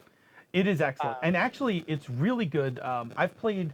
Sometimes Dante and I play it against each other. Yeah. Like we've played Pass and Play and we've played network games. It plays great in all of those. Yeah. Oh wow! I've only ever played it by myself. So. Oh, you can totally set up like a small game. Like there's a thing where you can you can put out an invite and people can connect up. And if you only have one tablet, you can play Pass and Play. Where I knew you could do Pass and Play. Yeah. Which is also fun. You just pass it around. Everybody makes their turns. Do you know I have done that at the airplane, where me and a person I knew was sitting next to me, and we pass and played Ticket to Ride. Yep. I will play games pass and play, but it's not my favorite way to play because when I'm playing, you want to keep watching everything. I like watching what's going on. Like it's just even. Of course. Yeah, I mean not, but if I'm in a pinch like in an airplane, I'll totally play pass and play. You just I take my turn and then I hand you the tablet and it completely sets up sets up the board for you. Then you take your turn and pass it along. It's cool. Yeah, it's plus it does all the scoring. It does that. Dude, that makes so many games so much better. Like I play Splendor on my tablet, and it's like you can buy these cards. And you're like, oh, that's real nice. I don't have to think about this. Like I'll tell you which one isn't on. Like the full game isn't on there, but the app that does the scoring is a godsend. Is Sheriff of Nottingham. Oh, interesting. The Sheriff of Nottingham scoring app is great. At the end of the game, you just input all your cards per player, and then it does all the calculations all the math. And does all the math and figures out who won all the top spots. And that's super interesting. It has a timer too. So like if you want to play it with timed rounds, you can you can use the app in the whole game. But I usually have it on my phone or my iPad, and then right at the end of the game, I'm like, cool, everybody input your cards, pass it back to me, I'll hit done, and then we'll figure out who won this game.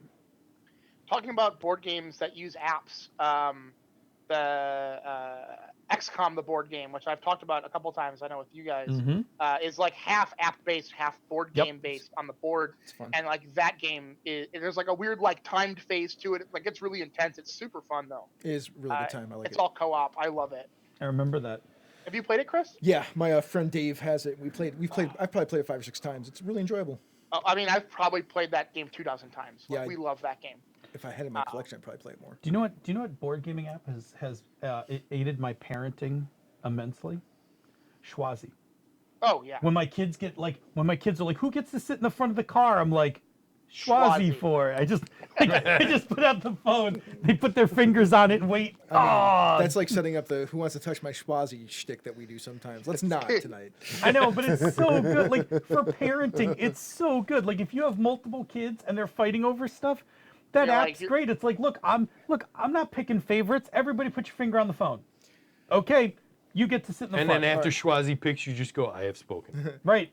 This is the way. The Schwazi has spoken. All right, Schmitty, is there anything else you want to say? We're a little over the time that we had allotted for you, but that's okay because you're the last person. So, y'all have a good. Everyone have a good New Year. I hope it is as good for you as it's going to be for all of us. I'm sure it will be. Thank you so much.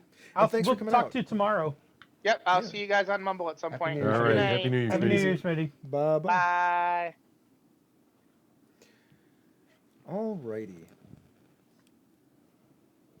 I just gotta somebody keep going because I'm transitioning stuff. Well, I mean, we're getting down to the last minutes of the show here. We are. It's almost 12:30, and yeah, it's been a good run. This next year of Misdirected Mark, I'm going to tell you right now, without having talked to Bob or Chris, isn't going to be radically different than the last month or two. We've been on a really good roll, I think, and I think we've had a lot of fun doing the episodes we've been doing, and I think we should probably just stick with that for a while. Like, the current groove we're in is pretty groovy. I mean, we have good topics. We've had good conversations. We've had fun. I've been honestly making an attempt to up the comedy element of the show. I've been working on. We are I here got to the facts entertain. parts. Yep, and I feel like it's been working out pretty well. Yeah. I do think at some point we should dip back into the EP pool. We'll do an EP or two this year. We usually do. There's a couple games that I still would like to sit down, crack open, read. Like, I would very much like to take the Cyberpunk 2020 rules and EP them. We might be playing a mech game later this year that's based on Blades in the Dark. Oh yeah. And since now I've played a whole ton of Scum and Melody, I feel like I will be okay at like facilitating that for an EP. Plus, I love mech games. I've been dying to play something that's very much like Gundam Wing. So I'll pay money if anyone can make a decent resource sheet for a Blades in the Dark game. I had to remake the Scum and Villainy one. I had to remake the Blades one. Like, somebody needs to just, when they make their next Forged in the Dark game, make a good resource sheet. I don't think it's possible. It takes like 6 sheets to do that. I know. It took me a while to actually get like just 3 that I could rely on, use reliably in sessions. The ones for Blades are not good. I will say very confidently that the ones I designed are better. My Scum and Villainy ones are pretty good too. They're patterned after the ones I made for Blades, but the ones I made for Blades was pretty rad. Oh, Jerry, you put the thing for Star Frontiers. All right, here's the thing about Star Frontiers. It's in the same age bracket as Gangbusters. I have concerns. I know. I'm going to reread it before I even make that offer. Although we have toyed around with the idea. We were talking about our transit game, the AI spaceship one, and it has no prescribed setting, and we were teasing the idea of maybe the Star Frontiers universe. Like, this is a Dralosite ship. Like, if you guys want, I could do a couple of Thursday night Star Frontiers games if you guys really want to. So I've run that. Oh, we might do that between modules or something. I've run the hell out of that game in the past. So yeah, I'd be all about it. I don't know. It's going to be Misdirected Mark. We're going to do what we do. And when we get bored of it, we're going to change the format because no, seriously, that's what the show keeps evolving. Look, so we like being here and doing the show more than we like to committing to one format. So when it dictates a time for change, we just make changes. I mean, at some point, I'd love to get these guys just to play a game for like 2 months. That'd be fun. Instead of doing an EP, I just like play for fun and be like, well, sure, let's just turn the mics on and see what happens. I mean, I don't know if I could do 2 months. I mean, I like the of idea of not having to write show notes, but I still like talking about stuff. It's only 4 episodes. I mean, it's also we can't have a part of the show that is about just talking. Four episodes is 1 month. You could do that's right. That's right. I could do a 1 month commitment. Sorry, of weekly. I was thinking that. 2 months is like 8 shows. I was like, that's a lot of shows. That is a lot of shows. 4 weeks. We podcast weekly. That tells a pretty Very intense story weekly. though. 16 hours a player. It does. 4 weeks would be. Is there a way to upvote a potential EP game? The only way to get us to do EP games that we're not like scheduled to do is to pay us money to do it. Oh, but even then, even then, we don't necessarily like doing it. Here's the thing about EP. Here's the thing about EP games. One of us has to learn the game, which means we have to have enough time. But 2, in order to make it an EP and not an AP, we also have to find the teachable parts of it and actually structure the show and the game to be informative and have kind of a theme for each night of play. It is a little more intense. So we like doing them, but we recognize that they are. It's work. It is a there's a bunch of considerable heavy amount lifting more to put work that than you together. like. It's not an AP where it's like, cool, I'm going to come up with an adventure and we're going to play. It's okay. Tonight's episode, we're going to show off the combat system, and specifically, I want to drill into this piece and then talk about it. And I'll just be honest with you all. Like it's nothing. I love talking to you all. I love being here every week. I've been doing it for a long time. That's a lot of work, and it's not worth the money that I get paid to do this. Yeah. So for something that I don't want to do. Right. Yeah. It's different when I'm like, let's go do the thing that I want to do. Right. Yeah. So we like EPs, but the reason why we don't do them all the time, and the reason why we're like really sketchy about committing to them is because the commitment level is high. Yeah. Like I said, I really want to do Cyberpunk 2021 because it's 2020, and doing Cyberpunk this year would be awesome. And I I love mech games, and somebody has paid us some amount of money to do an ad for that, but I also like volunteered to do the EP part of it, which I don't have any problem with, right? So because I wanted to, because I've wanted, like I said, I wanted to do a mech game for a while. I would like to do the Cyberpunk 2020 quick start, and I would also like to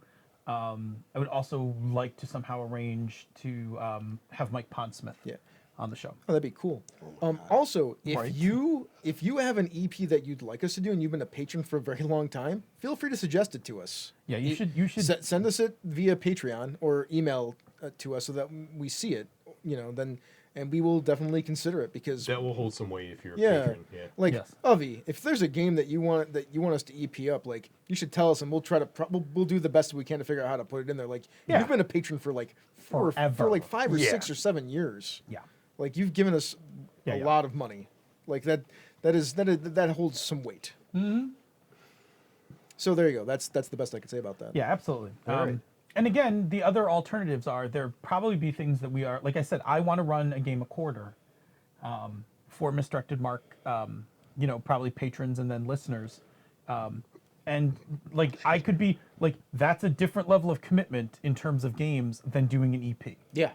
Like, I'm inclined to, quick figure out how to play something and run it, because that's a thing I'm pretty skilled at, versus structuring like a 4-part EP.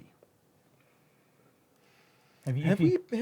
You know what? Let's get out of the show and we'll do an after show, and then we'll start answering some of these questions from the chat room. Yeah. All right. So let us wrap, and then we're gonna do a little bit of an after show, and then we're gonna go home. I don't have an ending thing up because we don't have show notes. Right. So let's just do. Let me thank you all so much for listening. Right. If you're a patron, thank you for being a patron.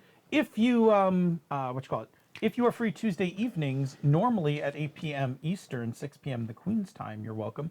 Come join us on Twitch and listen to us live, where you can hang out in the awesome chat room for life and ask us the occasional questions. There's a bunch of shows on the network. We really like if you listen to all of those shows. Down with D&D. That's one of them. Pandas Talking Games is another one. There's the Gnome Cast, Bone Stone and Obsidian, Bonus Experience. Bonus Experience. I was getting there. Who else is there? There's Zhang Yu Hustle. We love Zhang Yu Hustle. The Gnome Cast. I did Gnome Cast. He did the Gnome Cast. Is there other? There's other Bob's ones. got it. Jump in. Did you do She's No, I did not. She's Wow. She sells seashells by the seashore. She's Which is Annie nominated, by the way. Yes, Annie nominated. This past year. Hopefully it'll be Annie nominated next year. Hey, and you know that thing where if you like what we do here and on the other shows in the network, you can like back us on Patreon. There's that. It's patreon.com/MMP, right? Yes, and also patreon.com/SassGeek and patreon.com/ZhangYuHustle and patreon.com/Bonus Experience. Did I also mention that if you like actual play, aside from She's a Super Geek, there's the FM Gamers every other Monday. Yep. And there is the Bicons every other Sunday on opposite weeks. So you get an EP every week, or you get not an EP, an AP every week, and you get the She's a Super Geek episodes every other week, and maybe sooner rather than later every week. How exciting would that be? That'd be exciting. So, if you want to leave us feedback, you can find us. You can send an email message to mmp@misdirectedmark.com. I think that still works. Yep. But more importantly, you can reach out to us on Twitter. The show in the network is @misdirectedmark. This guy is @Robert M. Everson. That guy is the Light 101. Woo! GM Gerrymander, and myself, DNA Film. Jerry, thanks for being here, man. Yeah, Thanks for having me. Thanks for coming out. I'm glad you got to come out and have brought some. Thanks for whiskey. bringing It the was whiskey. really- Yeah, it was whiskey very was fun. good. Very We tasty. sipped. We Yes, sipped. we sipped. Well, should I do the last time? Well, really, the first time this year. First right? time this year. Yep. You know what? Go ahead, Jerry. We're gonna do The thing where we do the thing with the. Oh, mic drop. We out. Well, you're so supposed to say the first part. We have no show notes. You go mic drop. We out. We out. All right, one more time. Mic drop. We out.